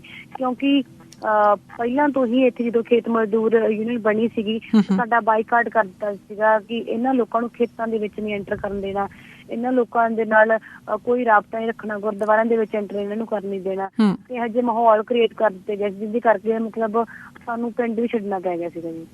ਤੁਸੀਂ ਕਈ ਲਫ਼ਜ਼ ਵਰਤੇ ਆ, ਮੈਂ ਉਹ ਰਿਪੀਟ ਕਰਨੀ ਚਾਹੁੰਦੀ ਹਾਂ ਤੁਹਾਡੇ ਲਈ, ਜਿਨ੍ਹਾਂ ਦੇ ਵਿੱਚ ਤੁਸੀਂ ਅਪਰ ਕਾਸਟ ਦੀ ਗੱਲ ਕੀਤੀ ਹੈ। ਤੁਸੀਂ ਫਿਰ ਪਹਿਲਾਂ ਗੱਲ ਕੀਤੀ ਸੀ ਕਿ ਮੈਂ ਸਿੱਖ ਕੌਮ ਦੀ ਲੜਕੀ ਹੋਣ ਕਰਕੇ ਮੇਰੇ ਬਾਰੇ ਜ਼ਿਆਦਾ ਖਬਰਾਂ ਉੱਭਰ ਕੇ ਸਾਹਮਣੇ ਆ ਗਈਆਂ ਜਾਂ ਮੈਨੂੰ ਸਮਰਥਨ ਜ਼ਿਆਦਾ ਮਿਲਿਆ।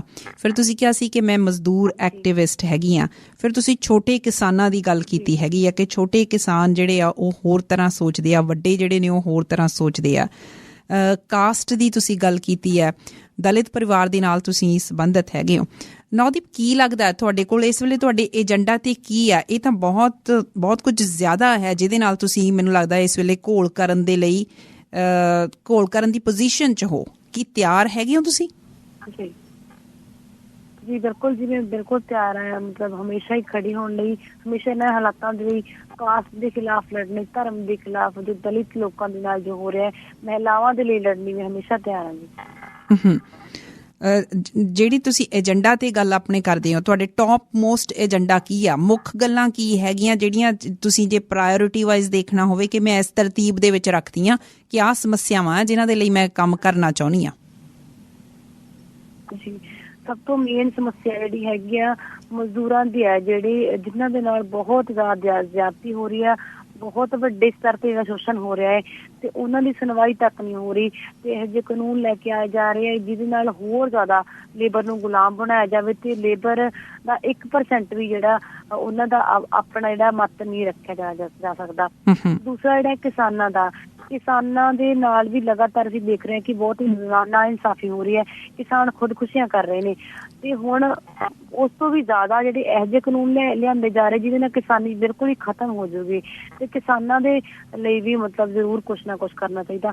ਤੇ ਸਭ ਤੋਂ ਵੱਡਾ ਮੁੱਦਾ ਇੱਕ ਇਹ ਵੀ ਹੈ ਕਿ ਮਹਿਲਾਵਾਂ ਦੇ ਨਾਲ ਜਬਰ ਜਨਾਹ ਜਿੰਨੇ ਹੋ ਰਹੇ ਨੇ ਇੰਡੀਆ ਦੇ ਵਿੱਚ, ਤੇ ਜੋ ਮੇਰੇ ਨਾਲ ਹੋਇਆ ਜਾਂ ਹੋਰ ਉਹਨਾਂ ਲੜਕੀਆਂ ਦੇ ਨਾਲ ਹੋਇਆ, ਕਸਟਡੀ ਦੇ ਵਿੱਚ ਰੇਪ ਹੋਣਾ ਜਾਂ ਫਿਰ ਉਹਨਾਂ ਦਾ ਫੈਕਟਰੀਆਂ ਦੇ ਵਿੱਚ ਰੇਪ ਹੋਣਾ, ਜਿਵੇਂ ਸੈਲਰੀ ਦੀ ਨਾ ਬਰਾਬਰੀ, ਜਾਂ ਫਿਰ ਉਹਨਾਂ ਨੂੰ ਘਰਾਂ ਦੇ ਵਿੱਚ ਵੀ ਉਹਨਾਂ ਦਾ ਜੇਕਰ ਉਹ ਆਪਦੀ ਮਰਜ਼ੀ ਨਾਲ ਵਿਆਹ ਕਰਵਾਉਂਦੀਆਂ ਨੇ ਤਾਂ ਉਹਨਾਂ ਨੂੰ ਮਾਰ ਦੇਣਾ, ਜਾਂ ਇਹੋ ਜਿਹੀਆਂ ਘਟਨਾਵਾਂ ਜਿਹੜੀਆਂ ਮਹਿਲਾ ਵਿਰੋਧੀ ਜਿਹੜਾ ਸਮਾਜ ਜਿਹੜਾ ਬਣ ਗਿਆ ਹੈ, ਤੇ ਇਹਦੇ ਲਈ ਆਵਾਜ਼ ਉਠਾਉਣ ਦੀ ਸੱਚੀ ਉਹ ਬਹੁਤ ਜ਼ਿਆਦਾ ਸੀਰੀਅਸ ਇਹ ਗੱਲ ਹੈਗੀ ਹੈ, ਸੱਚੀ ਸਵਾਲ ਉਠਾਉਣ ਦੀ ਜ਼ਰੂਰਤ ਆ ਤੇ ਲੋਕਾਂ ਦੀ ਜ਼ਰੂਰਤ ਆ।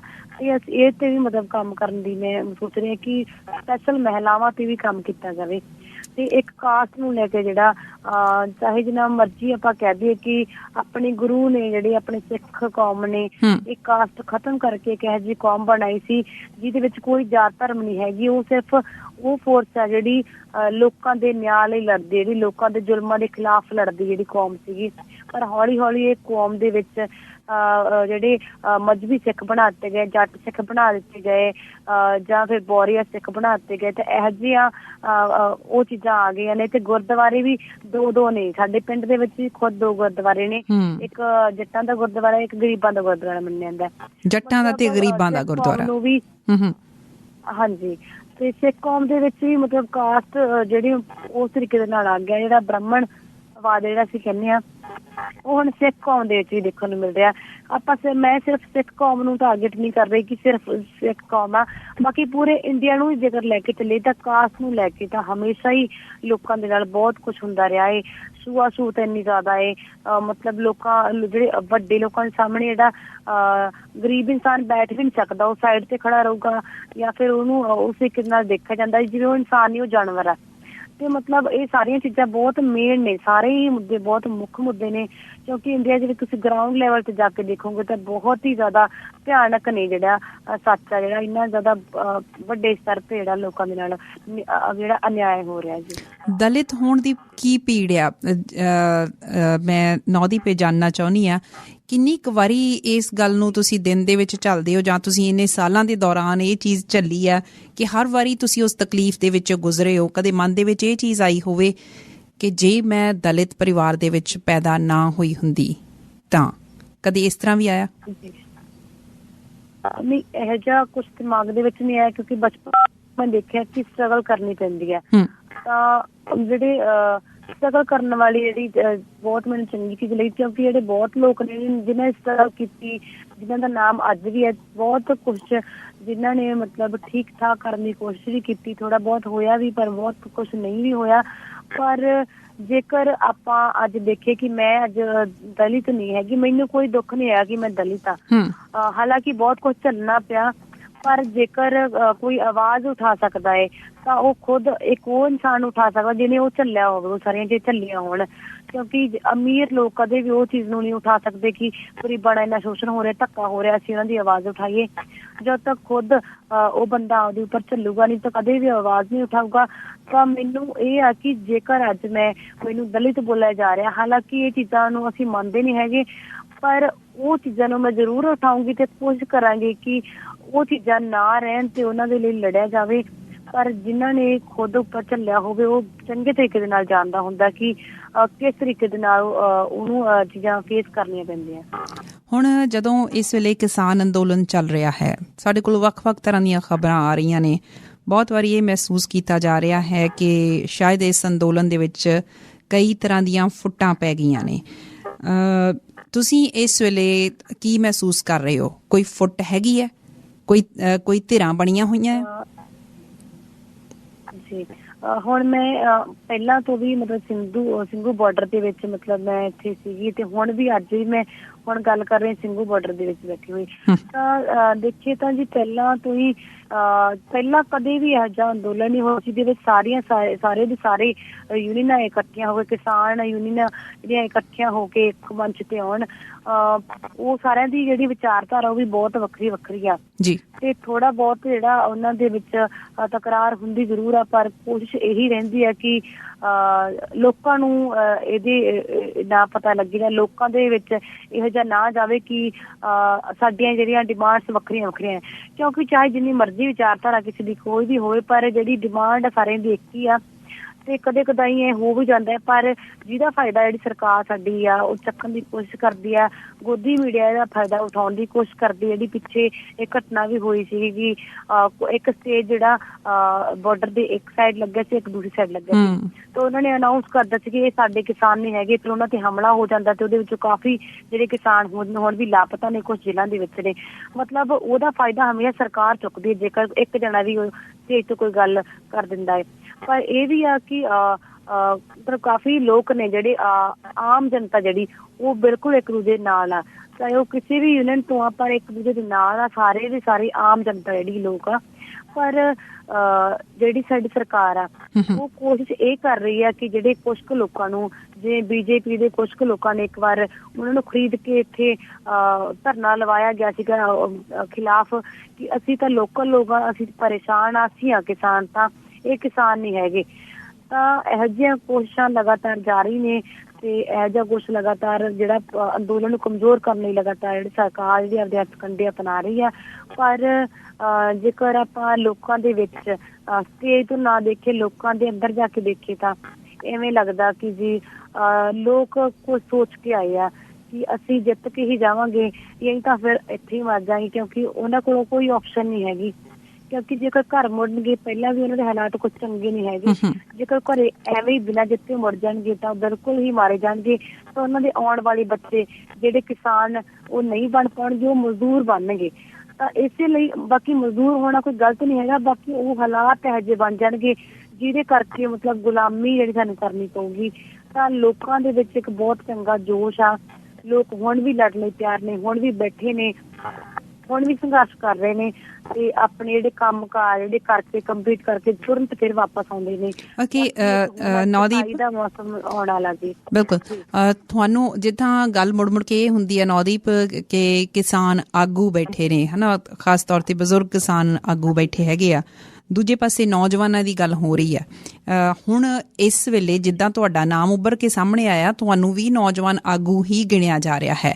ਤੁਸੀਂ ਇਸ ਵੇਲੇ ਕਿਸੇ ਦੀ ਲੀਡਰਸ਼ਿਪ ਅਧੀਨ ਕੰਮ ਕਰ ਰਹੇ ਹੋ ਜਾਂ ਤੁਸੀਂ ਆਪਣੇ ਆਪ ਨੂੰ ਇੰਡੀਪੈਂਡੈਂਟ ਸਮਝਦੇ ਹੋ? ਕਿਹੜੇ ਪਾਸੇ ਹੋ ਤੁਸੀਂ? ਮੈਂ ਕਿਸੇ ਦੀ ਲੀਡਰਸ਼ਿਪ ਅਧੀਨ ਕੰਮ ਨਹੀਂ ਕਰ ਰਹੀ। ਇੱਕ ਸਾਡਾ ਸੰਗਠਨ ਆ ਜਿਹਦੀ ਇੱਕ ਆਪਣੀ ਵਿਚਾਰਧਾਰਾ ਹੈ ਤੇ ਕੁਝ ਕੁ ਸਾਡੇ ਕ੍ਰਾਂਤੀਕਾਰੀ ਸੰਗਠਨ ਜਿਹੜੇ ਸਾਡੇ ਨਾਲ ਨੇ, ਪਰ ਕਿਸੇ ਦੇ ਅੰਡਰ ਰਹਿ ਕੇ ਮੈਂ ਕੰਮ ਨਹੀਂ ਕਰ ਰਹੀ। ਜਿਹੜੀ ਵਿਚਾਰਧਾਰਾ ਦੇ ਨਾਲ ਮੈਂ ਪਹਿਲਾਂ ਇੱਕ ਸੰਗਠਨ ਦੇ ਵਿੱਚ ਕੰਮ ਕਰ ਰਹੀ ਸੀ, ਉਸੇ ਵਿਚਾਰਧਾਰਾ ਦੇ ਨਾਲ ਮੈਂ ਹੁਣ ਕੰਮ ਕਰ ਰਹੀ ਹਾਂ। ਉਹ ਕਿਹੜਾ ਸੰਗਠਨ ਹੈ? ਉਹ ਕਿਹੜਾ ਸੰਗਠਨ ਹੈ? ਇਹ ਮੇਰਾ ਸੰਗਠਨ ਮਜ਼ਦੂਰ ਅਧਿਕਾਰ ਸੰਗਠਨ ਆ ਜੀ, ਜਿਹਦੀ ਵਿਚਾਰਧਾਰਾ ਮਤਲਬ ਹਰ ਇੱਕ ਉਸ ਇਨਸਾਨ ਦੀ ਆਵਾਜ਼ ਉਠਾਉਣਾ ਹੈ ਜਿਹਦੇ ਨਾਲ ਧੱਕਾ ਹੋ ਰਿਹਾ, ਜਿਹਦੇ ਨਾਲ ਤਾਨਾਸ਼ਾਹੀ ਹੋ ਰਹੀ ਆ।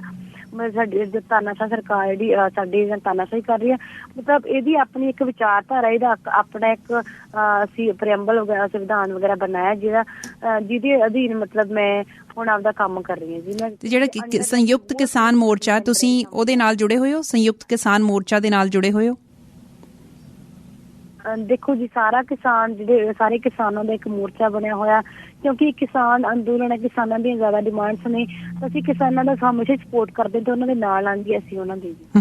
ਸਾਡੇ ਕੁਝ ਲਿਸਨਰਸ ਨੇ ਤੁਹਾਡੇ ਨਾਲ ਗੱਲ ਕਰਨਾ ਚਾਹੁੰਦੇ, ਆਪਾਂ ਉਹਨਾਂ ਨੂੰ ਵੀ ਕਨੈਕਟ ਕਰਦੇ ਹਾਂ ਜੀ। ਰਾਜਦੀਪ ਜੀ। ਹਾਂਜੀ, ਸਤਿ ਸ਼੍ਰੀ ਅਕਾਲ ਜੀ। ਸਤਿ ਸ਼੍ਰੀ ਅਕਾਲ ਰਾਜਦੀਪ ਜੀ। ਮੈਂ ਜੀ ਇਹਨਾਂ ਨੂੰ ਇਹ ਪੁੱਛਣਾ ਚਾਹੁੰਦਾ ਵੀ ਉਹਨਾਂ ਬਾਰੇ ਇਹਨਾਂ ਦਾ ਕੀ ਖਿਆਲ ਆ ਜਿਨ੍ਹਾਂ ਨੇ ਇਹ ਰੌਲਾ ਪਾਤਾ ਇੱਥੇ ਵੀ, ਕੈਨੇਡਾ 'ਚ ਵੀ ਜਾਂ ਦੂਜੇ ਮੁਲਕਾਂ 'ਚ ਵੀ, ਨੌਦੀਪ ਨੂੰ ਕੁੱਟਿਆ ਗਿਆ, ਲਹੂ ਲੁਹਾਨ ਹੋਏ ਸੀਗੇ, ਪੁਲਿਸ ਨੇ ਬਹੁਤ ਕੁੱਟਮਾਰ ਕੀਤੀ ਆ ਤੇ ਉਹਨਾਂ ਦੇ ਚਿਹਰਾ ਲਹੂ ਲੁਹਾਨ। ਤੁਹਾਡੀ ਮੈਂ ਇੰਟਰਵਿਊ ਸੁਣੀ, ਤੁਸੀਂ ਕਿਹਾ ਮੈਨੂੰ ਕੁੱਟਿਆ ਕਾਟਿਆ ਨਹੀਂ। ਸੋ ਇਹ ਜਿਹੜੇ ਝੂਠੀਆਂ ਖਬਰਾਂ ਦਿੰਦੇ ਆ ਕੇ, ਇਹਨਾਂ ਬਾਰੇ ਤੁਹਾਡਾ ਕੀ ਖਿਆਲ ਆ? ਕਿਉਂਕਿ ਇਹ ਝੂਠੀਆਂ ਸੀਗੀਆਂ ਗੱਲਾਂ, ਹਨਾ। ਹੁਣ ਜਿਵੇਂ ਕਿ ਤੁਹਾਨੂੰ ਜਿਹੜੀ ਵੀ, ਮੇਰਾ ਮੰਨਣਾ ਇਹ ਆ ਵੀ ਜਿਹੜੀ ਪੋਲੀਟੀਕਲ ਪਾਰਟੀ ਨੇ ਹੁਣ ਤੁਹਾਨੂੰ ਟਿਕਟ ਦਿੱਤੀ ਤਾਂ ਇਹ ਸਮਝ ਲਿਓ ਤੁਹਾਨੂੰ ਅੰਦਰ ਕਰਾਉਣੇ ਵਾਲੇ ਵੀ ਉਹੀ ਨੇ, ਕਢਾਉਣੇ ਵਾਲੇ ਵੀ ਉਹੀ ਨੇ, ਕਿਉਂਕਿ ਆਮ ਕਰਕੇ ਇੱਕ ਚਿਹਰਾ ਚਾਹੀਦਾ ਹੁੰਦਾ। ਔਰ ਉਹਨੂੰ ਜਿਹੜੇ ਹਿਸਾਬ ਨਾਲ ਤੁਹਾਨੂੰ ਮੀਡੀਆ ਕਵਰੇਜ ਦਿੱਤੀ ਜਾ ਰਹੀ ਆ, ਹਨਾ, ਉੱਥੇ ਬਹੁਤ ਸਮਾਜ ਸੁਧਾਰਕਾਂ ਦੇ ਨਾਲ ਬਹੁਤ ਅੱਗੇ ਵੀ ਧੱਕਾ ਹੋਇਆ, ਤੁਹਾਨੂੰ ਹੀ ਕਿਉਂ ਕਵਰੇਜ ਦਿੱਤੀ ਜਾ ਰਹੀ ਆ? ਸੋ ਜਿਹੜੀ ਵੀ ਪੋਲੀਟੀਕਲ ਪਾਰਟੀ ਨੇ ਹੁਣ ਤੁਹਾਨੂੰ ਟਿਕਟ ਦਿੱਤੀ ਹੈ, ਧਿਆਨ ਦਿਓ ਵੀ ਤੁਹਾਡੇ ਨਾਲ ਜੋ ਹੋਇਆ ਉਹਨਾਂ ਨੇ ਹੀ ਕਰਾਇਆ।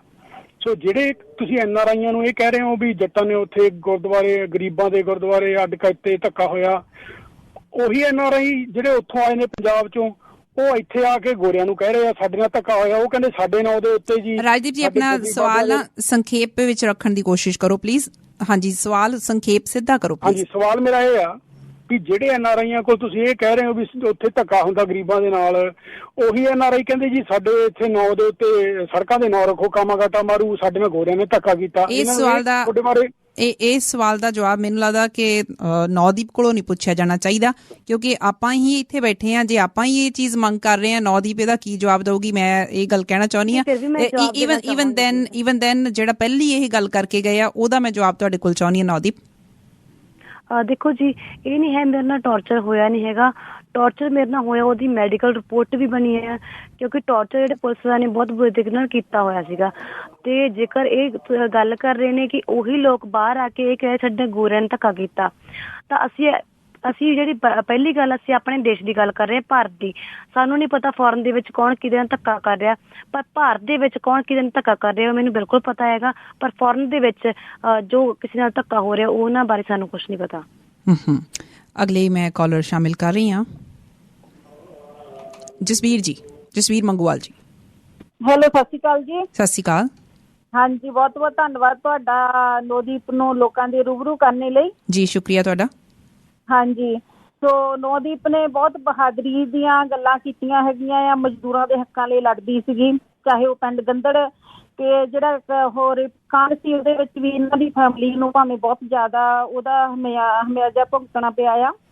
ਸੋ ਇਹ ਜੇਲ੍ਹ ਤੋਂ ਆਏ ਆ। ਮੈਨੂੰ ਜਦੋਂ ਇਹਨਾਂ ਦੇ ਸਿਸਟਰ ਆਏ ਸੀ ਉਸ ਵੇਲੇ ਵੀ ਸੀਗਾ ਵੀ ਜਿਹੜੀਆਂ ਕੁੜੀਆਂ ਦੇ ਨਾਲ ਉੱਥੇ ਰੇਪ ਹੁੰਦੇ, ਇਹਨਾਂ ਦੇ ਸਿਸਟਰ ਨੇ ਗੱਲ ਕੀਤੀ ਸੀ ਜੀ। ਮੈਂ ਇਹਨਾਂ ਦੇ ਨਾਲ ਵੀ ਗੱਲ ਕਰਨਾ ਚਾਹੁੰਦੀ ਹਾਂ ਕਿ ਅਸੀਂ ਉਹਨਾਂ ਕੁੜੀਆਂ ਦੀ ਮਦਦ ਕਰਾਂਗੇ। ਅਸੀਂ ਜਿੱਦਾਂ ਵੀ ਹੋਇਆ ਅਸੀਂ ਉਹਨਾਂ ਦੀ ਮਦਦ ਕਰਾਂਗੇ। ਤੇ ਮੈਂ ਇਹਨਾਂ ਨੂੰ ਸਲਾਮ ਕਰਦੀ, ਇਹਨਾਂ ਦੇ ਜਜ਼ਬੇ ਨੂੰ ਸਲਾਮ ਕਰਦੀ ਹਾਂ।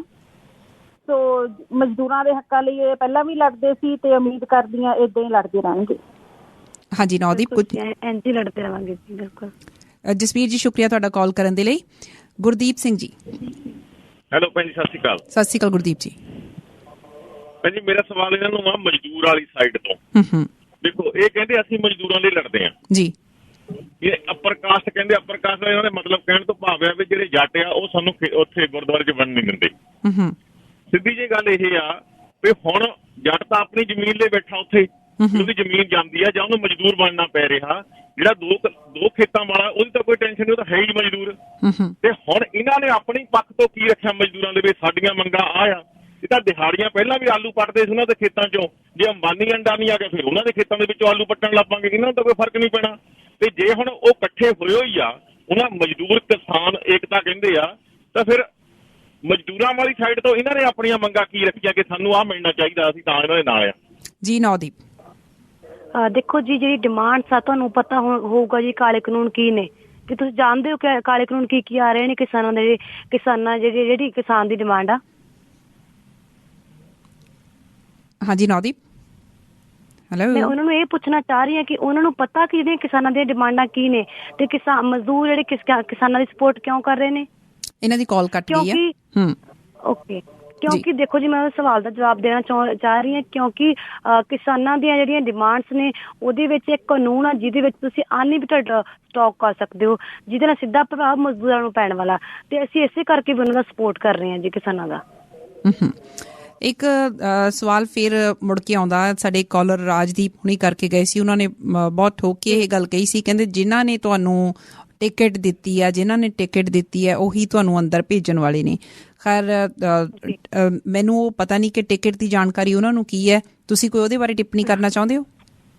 ਬਿਲਕੁਲ ਵੀ ਨਹੀਂ ਜੀ। ਦੇਖੋ, ਮੈਂ ਪਹਿਲਾਂ ਵੀ ਇਹ ਕਲੀਅਰ ਕੀਤਾ ਸੀਗਾ ਕਿ ਮੈਂ ਇੱਕ ਆਮ ਲੜਕੀ ਹਾਂ, ਮੈਂ ਮਜ਼ਦੂਰਾਂ ਕਿਸਾਨਾਂ ਦੀ ਆਵਾਜ਼ ਉਠਾਉਣ ਵਾਲੀ ਲੜਕੀ ਹਾਂ, ਮੈਨੂੰ ਕਿਸੇ ਕੋਈ ਟਿਕਟ ਦੇ ਨਾਲ ਕੋਈ ਮਤਲਬ ਨਹੀਂ ਹੈਗਾ, ਤੇ ਨਾ ਹੀ ਮੈਂ ਫਿਊਚਰ ਦੇ ਵਿੱਚ ਕਿਸੇ ਟਿਕਟ ਲਈ ਲੜਨਾ ਚਾਹੁੰਦੀ ਹਾਂ ਜੀ। ਅੱਛਾ, ਇਹਨੂੰ ਮੈਂ ਥੋੜਾ ਜਿਹਾ ਹੋਰ, ਜੇ ਇਸ ਸਵਾਲ ਨੂੰ ਹੋਰ ਜ਼ਿਆਦਾ ਆਪਾਂ ਕਲੀਅਰ ਕਰੀਏ, ਕਿਉਂਕਿ ਬਹੁਤ ਲੋਕਾਂ ਦੀ ਉਤਸੁਕਤਾ ਇਸ ਕਰਕੇ ਬਣ ਗਈ ਆ, ਜਿਵੇਂ ਰਾਜਦੀਪ ਸਾਡੇ ਕਾਲਰ ਕਹਿ ਕੇ ਗਏ ਆ ਕਿ ਮੀਡੀਆ ਦਾ ਤੁਹਾਡੇ ਤੇ ਕਿਉਂ ਫੋਕਸ ਹੈ, ਤੁਹਾਨੂੰ ਤੁਹਾਡੇ ਅੱਗੇ ਪਿੱਛੇ ਮੀਡੀਆ ਕਿਉਂ ਹੈ। ਉਹ ਤੁਹਾਡੇ ਆਉਣ ਤੋਂ ਪਹਿਲਾਂ ਵੀ ਹੋ ਗਈ ਸੀ ਇਹ ਗੱਲ, ਜਦੋਂ ਟਵੀਟ ਕੀਤਾ ਗਿਆ ਸੀ ਇੰਟਰਨੈਸ਼ਨਲ ਸੈਲੀਬ੍ਰਿਟੀਜ਼ ਵੱਲੋਂ, ਇਹ ਗੱਲ ਉਦੋਂ ਵੀ ਹੋਈ ਸੀ। ਤੁਸੀਂ ਚੇਂਜ ਚਾਹੁੰਦੇ ਆ, ਤੁਸੀਂ ਬਹੁਤ ਸਾਰੇ ਮੁੱਦਿਆਂ ਦੀ ਗੱਲ ਕੀਤੀ ਹੈ ਕਿ ਔਰਤਾਂ ਦੀ ਹਾਲਤ ਸੁਧਾਰਨ ਦੀ ਜ਼ਰੂਰਤ ਹੈ। ਜਦੋਂ ਮੈਂ ਤੁਹਾਡੇ ਕੋਲ ਪੁੱਛਿਆ ਸੀ ਕਿ ਤੁਹਾਡੀਆਂ ਮੁੱਖ ਤੌਰ 'ਤੇ ਪ੍ਰਾਇਓਰਿਟੀਜ਼ ਕੀ ਹੈਗੀਆਂ, ਤੁਸੀਂ ਕਿਹਾ ਸੀ ਕਿ ਮਜ਼ਦੂਰਾਂ ਦਾ ਬਹੁਤ ਸ਼ੋਸ਼ਣ ਹੁੰਦਾ ਸੀ, ਉਹਦੇ ਲਈ ਮੈਂ ਕੰਮ ਕਰਨਾ ਚਾਹੁੰਦੀ ਹਾਂ, ਕਿਸਾਨਾਂ ਲਈ ਮੈਂ ਕੰਮ ਕਰਨਾ ਚਾਹੁੰਦੀ ਹਾਂ, ਔਰਤਾਂ ਲਈ ਕੰਮ ਕਰਨਾ ਚਾਹੁੰਦੀ ਹਾਂ। ਜਿਹੜਾ ਕਾਸਟਿਜ਼ਮ ਆ ਜਾਂ ਸਮਾਜ ਦੇ ਵਿੱਚ ਵੰਡੀਆਂ, ਇਹਨਾਂ ਆਧਾਰ 'ਤੇ, ਚਾਹੇ ਧਰਮ ਦੇ ਆਧਾਰ 'ਤੇ ਜਾਂ ਜਾਤ ਦੇ ਆਧਾਰ 'ਤੇ ਮੈਂ ਕੰਮ ਕਰਨਾ ਚਾਹੁੰਦੀ ਹਾਂ। ਇਹਦਾ ਮਤਲਬ ਇਹ ਹੈ ਕਿ ਟਰਾਂਸਫਰਮੇਸ਼ਨ ਚਾਹੁੰਦੇ ਹੋ, ਤੁਸੀਂ ਚੇਂਜ ਚਾਹੁੰਦੇ ਹੋ। ਤੁਹਾਨੂੰ ਲੱਗਦਾ ਕਿ ਕਿਸੇ ਯੂਨੀਅਨ ਦੇ ਲੀਡਰ ਬਣ ਕੇ ਜਾਂ ਸਿਰਫ ਯੂਨੀਅਨ ਦੇ ਇੱਕ ਪ੍ਰੈਸ਼ਰ ਗਰੁੱਪ ਦੇ ਲੀਡਰ ਬਣ ਕੇ ਇਹ ਕੰਮ ਕੀਤਾ ਜਾ ਸਕਦਾ, ਜਾਂ ਤੁਹਾਨੂੰ ਐਕਟਿਵ ਪੋਲੀਟਿਕਸ ਦੇ ਵਿੱਚ ਆਉਣਾ ਹੀ ਪੈਣਾ? ਨਹੀਂ ਜੀ, ਮੈਂ ਪੋਲੀਟਿਕਸ ਵਿੱਚ ਆਉਣਾ ਨਹੀਂ ਚਾਹੁੰਦੀ, ਕਿਉਂਕਿ ਜੋ ਹੁਣ ਤੱਕ ਅਸੀਂ ਕੀ ਦੇਖਿਆ ਕਿ 1947 ਤੋਂ ਬਾਅਦ ਜੋ ਵੀ ਲੋਕ ਸੱਤਾ ਦੇ ਵਿੱਚ ਰਹੇ ਨੇ, ਉਹਨਾਂ ਨੇ ਲੋਕਾਂ ਦੇ ਨਾਲ ਧੋਖੇ ਹੀ ਕੀਤੇ ਨੇ। ਪਰ ਜਿਹੜੇ ਲੋਕ ਨੇ ਉਹ ਜਿਹੜੀ ਆਪਦੀ ਆਵਾਜ਼ ਖੁਦ ਉਠਾਉਂਦੇ ਨੇ ਤਾਂ ਫਰਕ ਜ਼ਰੂਰ ਪੈਂਦਾ ਹੈ। ਜੇਕਰ ਹੁਣ ਕਿਸਾਨ ਵੀ ਬੈਠੇ ਨੇ ਤਾਂ ਕਿਸਾਨ ਕੋਈ ਵੋਟਾਂ ਲਈ ਨਹੀਂ ਇੱਥੇ ਬੈਠੇ ਹੈਗੇ, ਜਿਹੜੇ ਕਹਿ ਰਹੇ ਆ ਕਿ ਨੌਦੀਪ ਮਤਲਬ ਟਿਕਟ ਲੈਣ ਲਈ ਇੱਥੇ ਖੜੀ ਆ, ਤਾਂ ਮੈਂ ਵੀ ਵੋਟਾਂ ਲਈ ਨਹੀਂ ਇੱਥੇ ਪ੍ਰੋਟੈਸਟ ਕਰ ਰਹੀ ਸੀ, ਵੋਟਾਂ ਲਈ ਨਹੀਂ ਇੱਥੇ ਮਜ਼ਦੂਰਾਂ ਨਾਲ ਲੜ ਰਹੀ ਸੀ, ਮੈਂ ਉਹਨਾਂ ਦੇ ਹੱਕ ਦਿਵਾਉਣ ਵਾਸਤੇ ਇੱਥੇ ਬੈਠੀ ਹਾਂ। ਤੇ ਕਿਸਾਨ ਵੀ ਆਪਦੇ ਹੱਕ ਲੈਣ ਲਈ ਬੈਠੇ ਆ। ਜੇਕਰ ਇਹ ਮਤਲਬ ਪੋਲੀਟਿਕਸ ਪਾਰਟੀਆਂ ਵਾਲੇ, ਜਿਹੜੇ ਪੋਲੀਟੀਕਲ ਪਾਰਟੀਆਂ ਵਾਲੇ, ਜਿਹੜੇ ਆਮ ਆਦਮੀ ਪਾਰਟੀ, ਕਾਂਗਰਸ ਜਾਂ ਬੀਜੇਪੀ ਨੇ ਕਰਨਾ ਹੁੰਦਾ ਤਾਂ ਹੁਣ ਤੱਕ ਸਾਨੂੰ ਧਰਨੇ ਲਾਉਣ ਦੀ ਲੋੜ ਨਹੀਂ ਸੀ, ਉਹੀ ਕਰ ਲੈਂਦੇ। ਤਾਂ ਮਤਲਬ ਇਹੀ ਹੈ, ਲੋਕਾਂ ਦੀ ਇਕਜੁੱਟਤਾ, ਲੋਕਾਂ ਦੀ ਇਕੱਠ ਦੇ ਨਾਲ ਹੀ ਪੋਸੀਬਲ ਆ ਕਿ ਥੋੜਾ ਚੇਂਜ ਜਿਹੜਾ ਹੋ ਪਾਊਗਾ। ਇਹਨਾਂ ਤਿੰਨਾਂ ਪਾਰਟੀਆਂ ਦਾ ਤੁਸੀਂ ਜ਼ਿਕਰ ਕੀਤਾ, ਇਹਨਾਂ ਤੋਂ ਇਲਾਵਾ ਕੋਈ ਹੋਰ ਪਾਰਟੀ ਅਪਰੋਚ ਕਰਦੀ ਆ ਤਾਂ ਵੀ ਦਰਵਾਜ਼ੇ ਬੰਦ ਨੇ ਤੁਹਾਡੇ? ਹਾਂਜੀ ਬਿਲਕੁਲ, ਤਾਂ ਵੀ ਦਰਵਾਜ਼ੇ ਬੰਦ ਹੀ ਨੇ ਜੀ।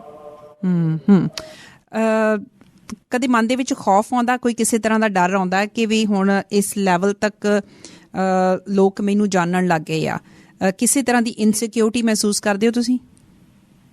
ਬਿਲਕੁਲ ਜੀ, ਜਿੰਨਾ ਜਿਹੜੇ ਗੁੰਡਿਆਂ ਨੇ ਸਾਡੇ ਤੇ ਲਗਾਤਾਰ ਹਮਲਾ ਕੀਤਾ, ਜਿਹੜੇ ਕੰਪਨੀ ਮਾਲਿਕ ਆ ਉਹਨਾਂ ਨੇ ਲਗਾਤਾਰ ਜਿਹੜੇ ਉਹਨਾਂ ਨੂੰ ਦਿਖ ਰਿਹਾ ਕਿ ਇਹ ਹੋਰ ਵੀ ਜ਼ਿਆਦਾ ਪਾਵਰ ਦੇ ਨਾਲ ਖੜੇ ਹੋਏ ਆ, ਤੇ ਕੰਪਨੀ ਮਾਲਕਾਂ ਦੇ ਖਿਲਾਫ ਜਿਹੜੇ ਮਜ਼ਦੂਰ ਹੋਰ ਵੀ ਜ਼ਿਆਦਾ ਪਾਵਰ ਦੇ ਨਾਲ ਖੜੇ ਹੋਣਗੇ।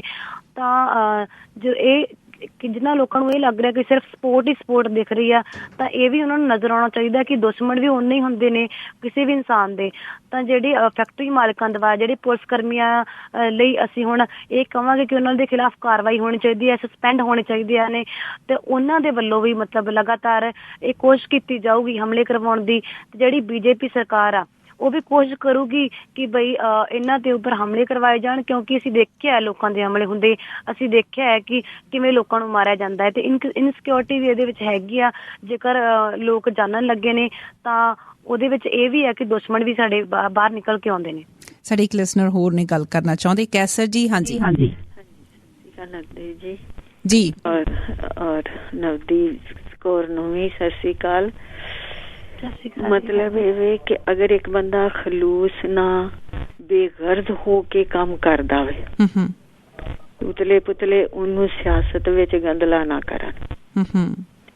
ਸਿਆਸਤ ਤੇ ਨੇਰੀ ਬਿਜ਼ਨਸ ਬਣਾਈ ਹੋਈ ਇਹਨਾਂ ਨੇ। ਜਿਹੜਾ ਬੱਚਾ ਕੰਮ ਕਰ ਰਿਹਾ ਖਲੂਸ ਨਾਲ ਕਰ ਰਿਹਾ ਵੇ, ਉਹਨੂੰ ਉਵੇਂ ਕਰਨਾ ਚਾਹੀਦਾ ਬੇਗਰਜ਼ ਹੋ ਕੇ ਕੰਮ ਕਰਨ ਦੇ ਵਿੱਚ ਬੜੀ ਇੱਜ਼ਤ ਵੇ ਜੀ। ਤੇ ਬਾਕੀ ਇਹ ਸਿਆਸਤ ਵਾਲੀ ਨਹੀਂ ਹੋਣੀ ਚਾਹੀਦੀ ਕਿ तात में ता रहे न में अंग भी की लाग दोजक में डाल दे कोई लेके बहिश्त को। ਜਿਹੜੀ ਲੋਕ ਸਬਕ ਦਿੰਦੇ ਉਲਟੇ ਪੁਲਟੇ, ਇਹ ਸਿਰਫ ਕਿਸੇ ਦੇ ਖਲੂਸ ਨਾ ਕੀਤੇ ਹੋਏ ਕੰਮ ਨੂੰ ਬਸ ਐਵੇਂ ਹੀ ਨਾ ਬੇਕਾਰ ਕਰਨਾ ਮੰਗਦੇ। ਲਿਹਾਜ਼ਾ ਸਹੀ ਕਿਹਾ ਇਸ ਬੱਚੀ ਨੇ ਕਿ ਅਸੀਂ ਖਲੂਸ ਨਾਲ ਜੋ ਪਹਿਲੇ ਸੀ ਉਹੀ ਆ। ਠੀਕ ਹੈ, ਮਜ਼ਦੂਰਾਂ ਦਾ ਵੀ ਹੱਕ ਬਣਦਾ ਤੇ ਕਿਸਾਨਾਂ ਦਾ ਵੀ ਬਣਦਾ ਵੇ। ਆਪਣਾ ਹੱਕ ਜਿਹੜਾ ਹੈ ਉਹ ਇੱਕ ਚੀਜ਼ ਹੈ ਕਿ ਉਹ ਮਜ਼ਦੂਰ ਦਾ ਵੀ ਹੈ, ਉਹ ਕਿਸਾਨ ਦਾ ਵੀ ਹੈ। ਉਹਦੀ ਖਾਤਰ ਬੇਗਰਜ਼ ਹੋ ਕੇ ਬੱਚੀ ਲੜੇ ਔਰ ਉਹਦੇ 'ਚ ਇੱਜ਼ਤ ਹੈ, ਉਹਦੇ 'ਚ ਕਾਮਯਾਬੀ ਹੈ ਜੀ। ਬਹੁਤ ਬਹੁਤ ਸ਼ੁਕਰੀਆ। ਹਾਂਜੀ ਸ਼ੁਕਰੀਆ, ਸਾਡੀਆਂ ਦੁਆਵਾਂ ਇਹਨਾਂ ਨਾਲ। ਸ਼ੁਕਰੀਆ ਤੁਹਾਡਾ। ਅਗਲੇ ਕਾਲਰ, ਹਾਂਜੀ ਅਨੋਨਿਮਸ ਕਾਲਰ ਨੇ, ਕੀ ਕਹਿਣਾ ਚਾਹੁੰਦੇ ਹੋ ਜੀ? ਹਾਂਜੀ ਸਤਿ ਸ਼੍ਰੀ ਅਕਾਲ ਜੀ।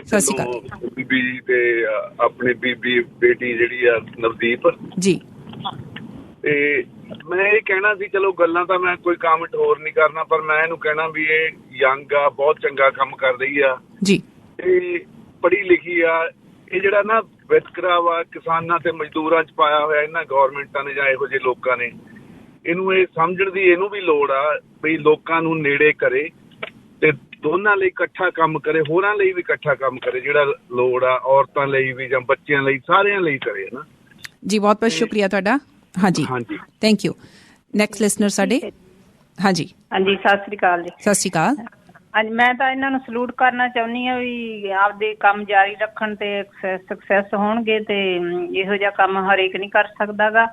ਤੇ ਬੈਟਰ ਹੈ ਜੇ ਤੁਸੀਂ ਕਿਸੇ ਕੁੜੀ ਲੇਡੀਜ਼ ਆਈ ਤੋਂ ਲੋਕਲ ਕਾਲ ਨਾ ਲਵੋ ਤਾਂ ਅੱਗੇ ਤੁਹਾਡੀ ਮਰਜ਼ੀ। Thank you. ਮੈਂ ਸਮਝੀ ਨਹੀਂ ਤੁਹਾਡੀ ਗੱਲ, ਜਿਹੜੀ ਇਹ ਲਾਸਟ ਵਾਲੀ ਤੁਸੀਂ ਗੱਲ ਕਰਕੇ ਗਏ ਆ। ਅਗਲੇ ਲਿਸਨਰ ਨੇ ਕਸ਼ਮੀਰ ਸਿੰਘ ਜੀ। ਹੈਲੋ, ਸਤਿ ਸ਼੍ਰੀ ਅਕਾਲ ਜੀ। ਸਤਿ ਸ਼੍ਰੀ ਅਕਾਲ ਜੀ। ਆਪਣਾ ਗੁੱਡੀ ਗੱਲ ਤਾਂ ਕੰਮ ਤਾਂ ਬਹੁਤ ਵਧੀਆ ਕਰਦੀ ਹੈ, ਇਹ ਦੇਖਿਆ। ਬਾਕੀ ਨਾ ਇੱਕ ਇਹਨਾਂ ਦੀ ਦੂਈ ਆ ਮੂਵੀ ਆਈ ਅੱਜ ਦਾ ਮੇਰੇ ਕੋਲ ਵੀ ਹੈਗੀ ਆ ਵੀ ਉਹ ਪਿੰਡ ਦੇ ਮੁੰਡਿਆਂ ਦੇ ਉੱਤੇ ਪਰਚੇ ਕਰਾਏ ਆ। ਅੱਛਾ, ਉਹ ਪਰਚੇ ਕਰਾਏ ਤਾਂ ਪਰਚੇ ਉਹ ਜਿਹੜਾ ਵੀ ਉਹ ਵਿਚਾਰੇ ਹਾਈ ਕੋਰਟ 'ਚ ਜਾ ਕੇ ਜ਼ਮਾਨਤ ਮਿਲੀ ਆ। ਅੱਛਾ, ਇੱਕ ਜਿਹੜੇ ਗੱਲ ਕਰਦੇ ਅਦਾਲਤ ਕਾਹਦੇ ਕਹਿੰਦੇ, ਜਦੋਂ ਅਦਾਲਤਾਂ ਦਾ ਕਹਿੰਦੇ ਮੈਂ ਵੀ ਉੱਥੋਂ ਹੀ ਆਇਆ, ਜਿਹੜਾ ਅਦਾਲਤਾਂ ਆਪਾਂ ਕਹਿੰਦੇ ਆ ਉਸ ਲਈ ਆਪਾਂ ਲੋਕ ਜਿਹੜੇ ਆ ਕਹਿਣਾ ਅਦਾਲਤਾਂ ਨਾਲ ਮਾੜਾ, ਪਰ ਨਹੀਂ, ਸਾਡੇ ਏਰੀਏ ਦੇ ਵਿੱਚ ਅਦਾਲਤਾਂ ਨਾਲ ਕੋਈ ਮਾੜਾ ਤਾਂ ਨਹੀਂ ਹੁੰਦਾ।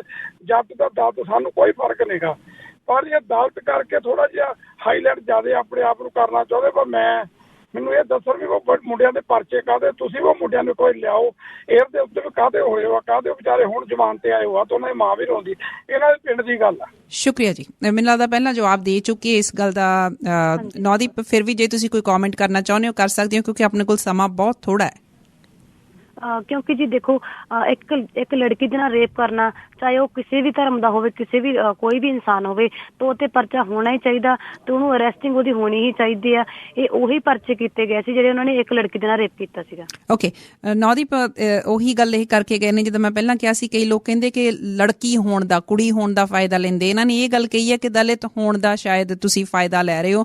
ਜੇ ਇਹਦੇ ਬਾਰੇ ਥੋੜਾ ਜਿਹਾ ਇੱਕ ਦੋ ਸੈਂਟੈਂਸਿਸ ਦੇ ਵਿੱਚ ਕੁਝ ਕਹਿਣਾ ਚਾਹੁੰਦੇ ਹੋ, ਤੁਸੀਂ ਕਹਿ ਸਕਦੇ ਹੋ ਜੀ। ਜੇਕਰ ਦਲਿਤ ਹੋਣ ਦਾ ਇੰਨਾ ਹੀ ਫਾਇਦਾ ਹੁੰਦਾ ਤੇ ਉਹ ਦਲਿਤਾਂ ਦੇ ਨਾਲ ਫਾਇਦਾ ਕਿਉਂ ਨਹੀਂ ਹੋਇਆ ਜਿਹੜੇ ਅੱਜ ਵੀ ਫੈਕਟਰੀਆਂ ਦੇ ਵਿੱਚ ਮਰ ਰਹੇ ਨੇ, ਅੱਜ ਵੀ ਜਿਹੜੇ ਖੇਤਾਂ ਦੇ ਵਿੱਚ ਮਰ ਰਹੇ ਨੇ, ਅੱਜ ਵੀ ਜਿਹੜੀਆਂ ਕੁੜੀਆਂ ਦੇ ਨਾਲ ਰੇਪ ਹੁੰਦੇ ਨੇ, ਉਹਨਾਂ ਦਲਿਤ ਹੋਣ ਦਾ ਉਹਨਾਂ ਨੂੰ ਫਾਇਦਾ ਕਿਉਂ ਨਹੀਂ ਹੋਇਆ?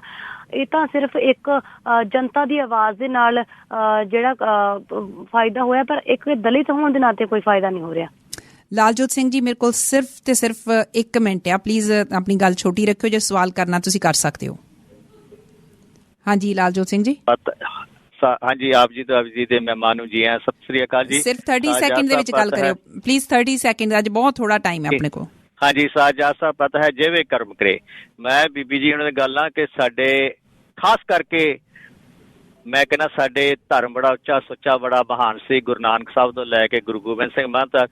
ਉਹਦੇ ਵਿੱਚ ਨਿਗਾਰ ਅਸੀਂ ਜਿਹੜੇ ਧਰਮ ਦੇ ਠੇਕੇਦਾਰਾਂ ਨੇ ਇੰਨਾ ਲੈ ਆਂਦਾ, ਅਸੀਂ ਸ਼੍ਰੇਣੀਆਂ ਬਣਾਤੀਆਂ ਵਾ, ਇਹ ਮਜ਼੍ਹਬੀ ਸਿੱਖ ਵਾ, ਇਹ ਝਿਉਰ ਸਿੱਖ ਆ, ਇਹ ਬੋਰੀਆ ਸਿੱਖ ਵਾ, ਇਹ ਜੱਟ ਸਿੱਖ ਵਾ, ਹੈ ਜੀ ਇਹ ਸੂੜਕਾਲ ਸਿੱਖ ਆ। ਉਹ ਗੁਰਸਿੱਖੀ ਦੇ ਵਿੱਚ ਤਾਂ ਇਹ ਚੀਜ਼ ਹੈ ਹੀ ਨਹੀਂ, ਪਰ ਇਹ ਵੱਡਾ ਸਾਡੇ 'ਚ ਇੱਕ ਕਿਸਮ ਦਾ ਕੋਹੜ ਦਾ ਰੋਗ ਕੈਂਸਰ ਵਾਂਗੂ ਸਰੀਰ ਵਿੱਚ ਫੈਲ ਗਿਆ। ਤੇ ਗੁਰਦੁਆਰੇ ਜਿਸ ਤਰ੍ਹਾਂ ਇਹਨਾਂ ਨੇ ਕਹੇ ਆ, ਮੈਂ ਤਾਂ ਇੱਥੇ ਸਿੰਗਾਪੁਰ ਜਾ ਕੇ ਆਇਆ, ਉੱਥੇ ਮਾਝੇ ਵਾਲਿਆਂ ਦਾ, ਮਾਲਵੇ ਵਾਲਿਆਂ ਦਾ। ਲਾਜੋ ਜੀ ਕੋਈ ਸਵਾਲ ਹੈਗਾ ਤਾਂ ਪਲੀਜ਼ ਕਰੋ, ਕਿਉਂਕਿ ਮੇਰੇ ਕੋਲ ਟਾਈਮ ਹੀ ਨਹੀਂ ਹੈਗਾ।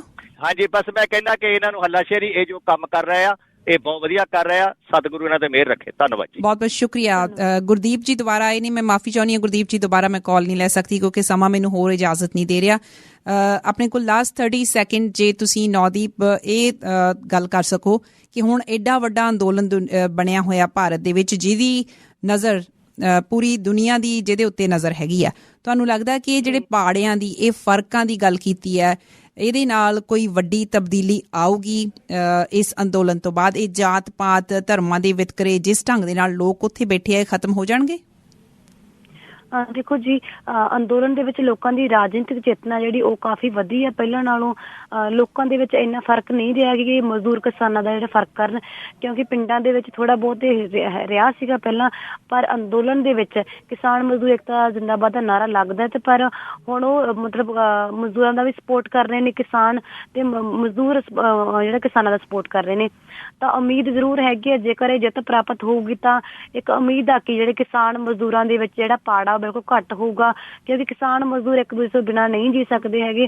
ਬਾਕੀ ਉਮੀਦ ਆ ਜੀ ਇਹ ਜਿਹੜਾ ਅੰਦੋਲਨ ਆ ਜਿੱਤ ਵੱਲ ਜਾਵੇ ਤੇ ਜਿਹੜਾ ਸਮਾਜ ਵੀ ਸਾਡਾ ਥੋੜਾ ਜਿਹਾ ਬਦਲੇ ਜੀ ਪਹਿਲਾਂ ਨਾਲੋਂ। ਨੌਦੀਪ ਤੁਹਾਡਾ ਬਹੁਤ ਬਹੁਤ ਸ਼ੁਕਰੀਆ। ਮੈਂ ਇਹੀ ਗੱਲ ਅਖੀਰ 'ਚ ਕਹਿਣਾ ਚਾਹੁੰਦੀ ਹਾਂ ਕਿ ਹੁਣ ਜਦੋਂ ਸਾਰੀ ਦੁਨੀਆ ਤੁਹਾਨੂੰ ਇਸ ਵੇਲੇ ਜਾਣਦੀ ਹੈਗੀ ਆ, ਤੁਹਾਡੇ ਮੋਢਿਆਂ ਦੇ ਉੱਤੇ ਜ਼ਿੰਮੇਵਾਰੀ ਜਿਹੜੀ ਹੋਰ ਜ਼ਿਆਦਾ ਵੱਧ ਗਈ ਹੈ। ਸ਼ਾਇਦ ਤੁਸੀਂ ਵੀ ਇਸ ਚੀਜ਼ ਨੂੰ ਮਹਿਸੂਸ ਕਰਦੇ ਹੋਵੋਗੇ। ਹੋ ਸਕਦਾ ਕਿ ਜਦੋਂ ਤੁਸੀਂ ਸ਼ੁਰੂਆਤ ਕੀਤੀ ਤੁਸੀਂ ਇੰਨਾ ਵੱਡਾ ਵਿਜ਼ਨ ਲੈ ਕੇ ਨਹੀਂ ਤੁਰੇ ਸੀ, ਪਰ ਹੁਣ ਤੁਹਾਡੇ ਤੋਂ ਆਸਾਂ ਵੀ ਹੈਗੀਆਂ, ਉਮੀਦਾਂ ਵੀ ਹੈਗੀਆਂ, ਤੁਹਾਡੀ ਜ਼ਿੰਮੇਵਾਰੀ ਹੋਰ ਜ਼ਿਆਦਾ ਵੱਧ ਗਈ। ਅਸੀਂ ਤੁਹਾਨੂੰ ਆਪਣੇ ਵੱਲੋਂ ਸ਼ੁਭ ਕਾਮਨਾਵਾਂ ਦਿੰਦੇ ਹਾਂ। ਠੀਕ ਹੈ ਜੀ, ਥੈਂਕ ਯੂ ਸੋ ਮਚ, ਬਹੁਤ ਬਹੁਤ ਸ਼ੁਕਰੀਆ, ਧੰਨਵਾਦ। ਧੰਨਵਾਦ।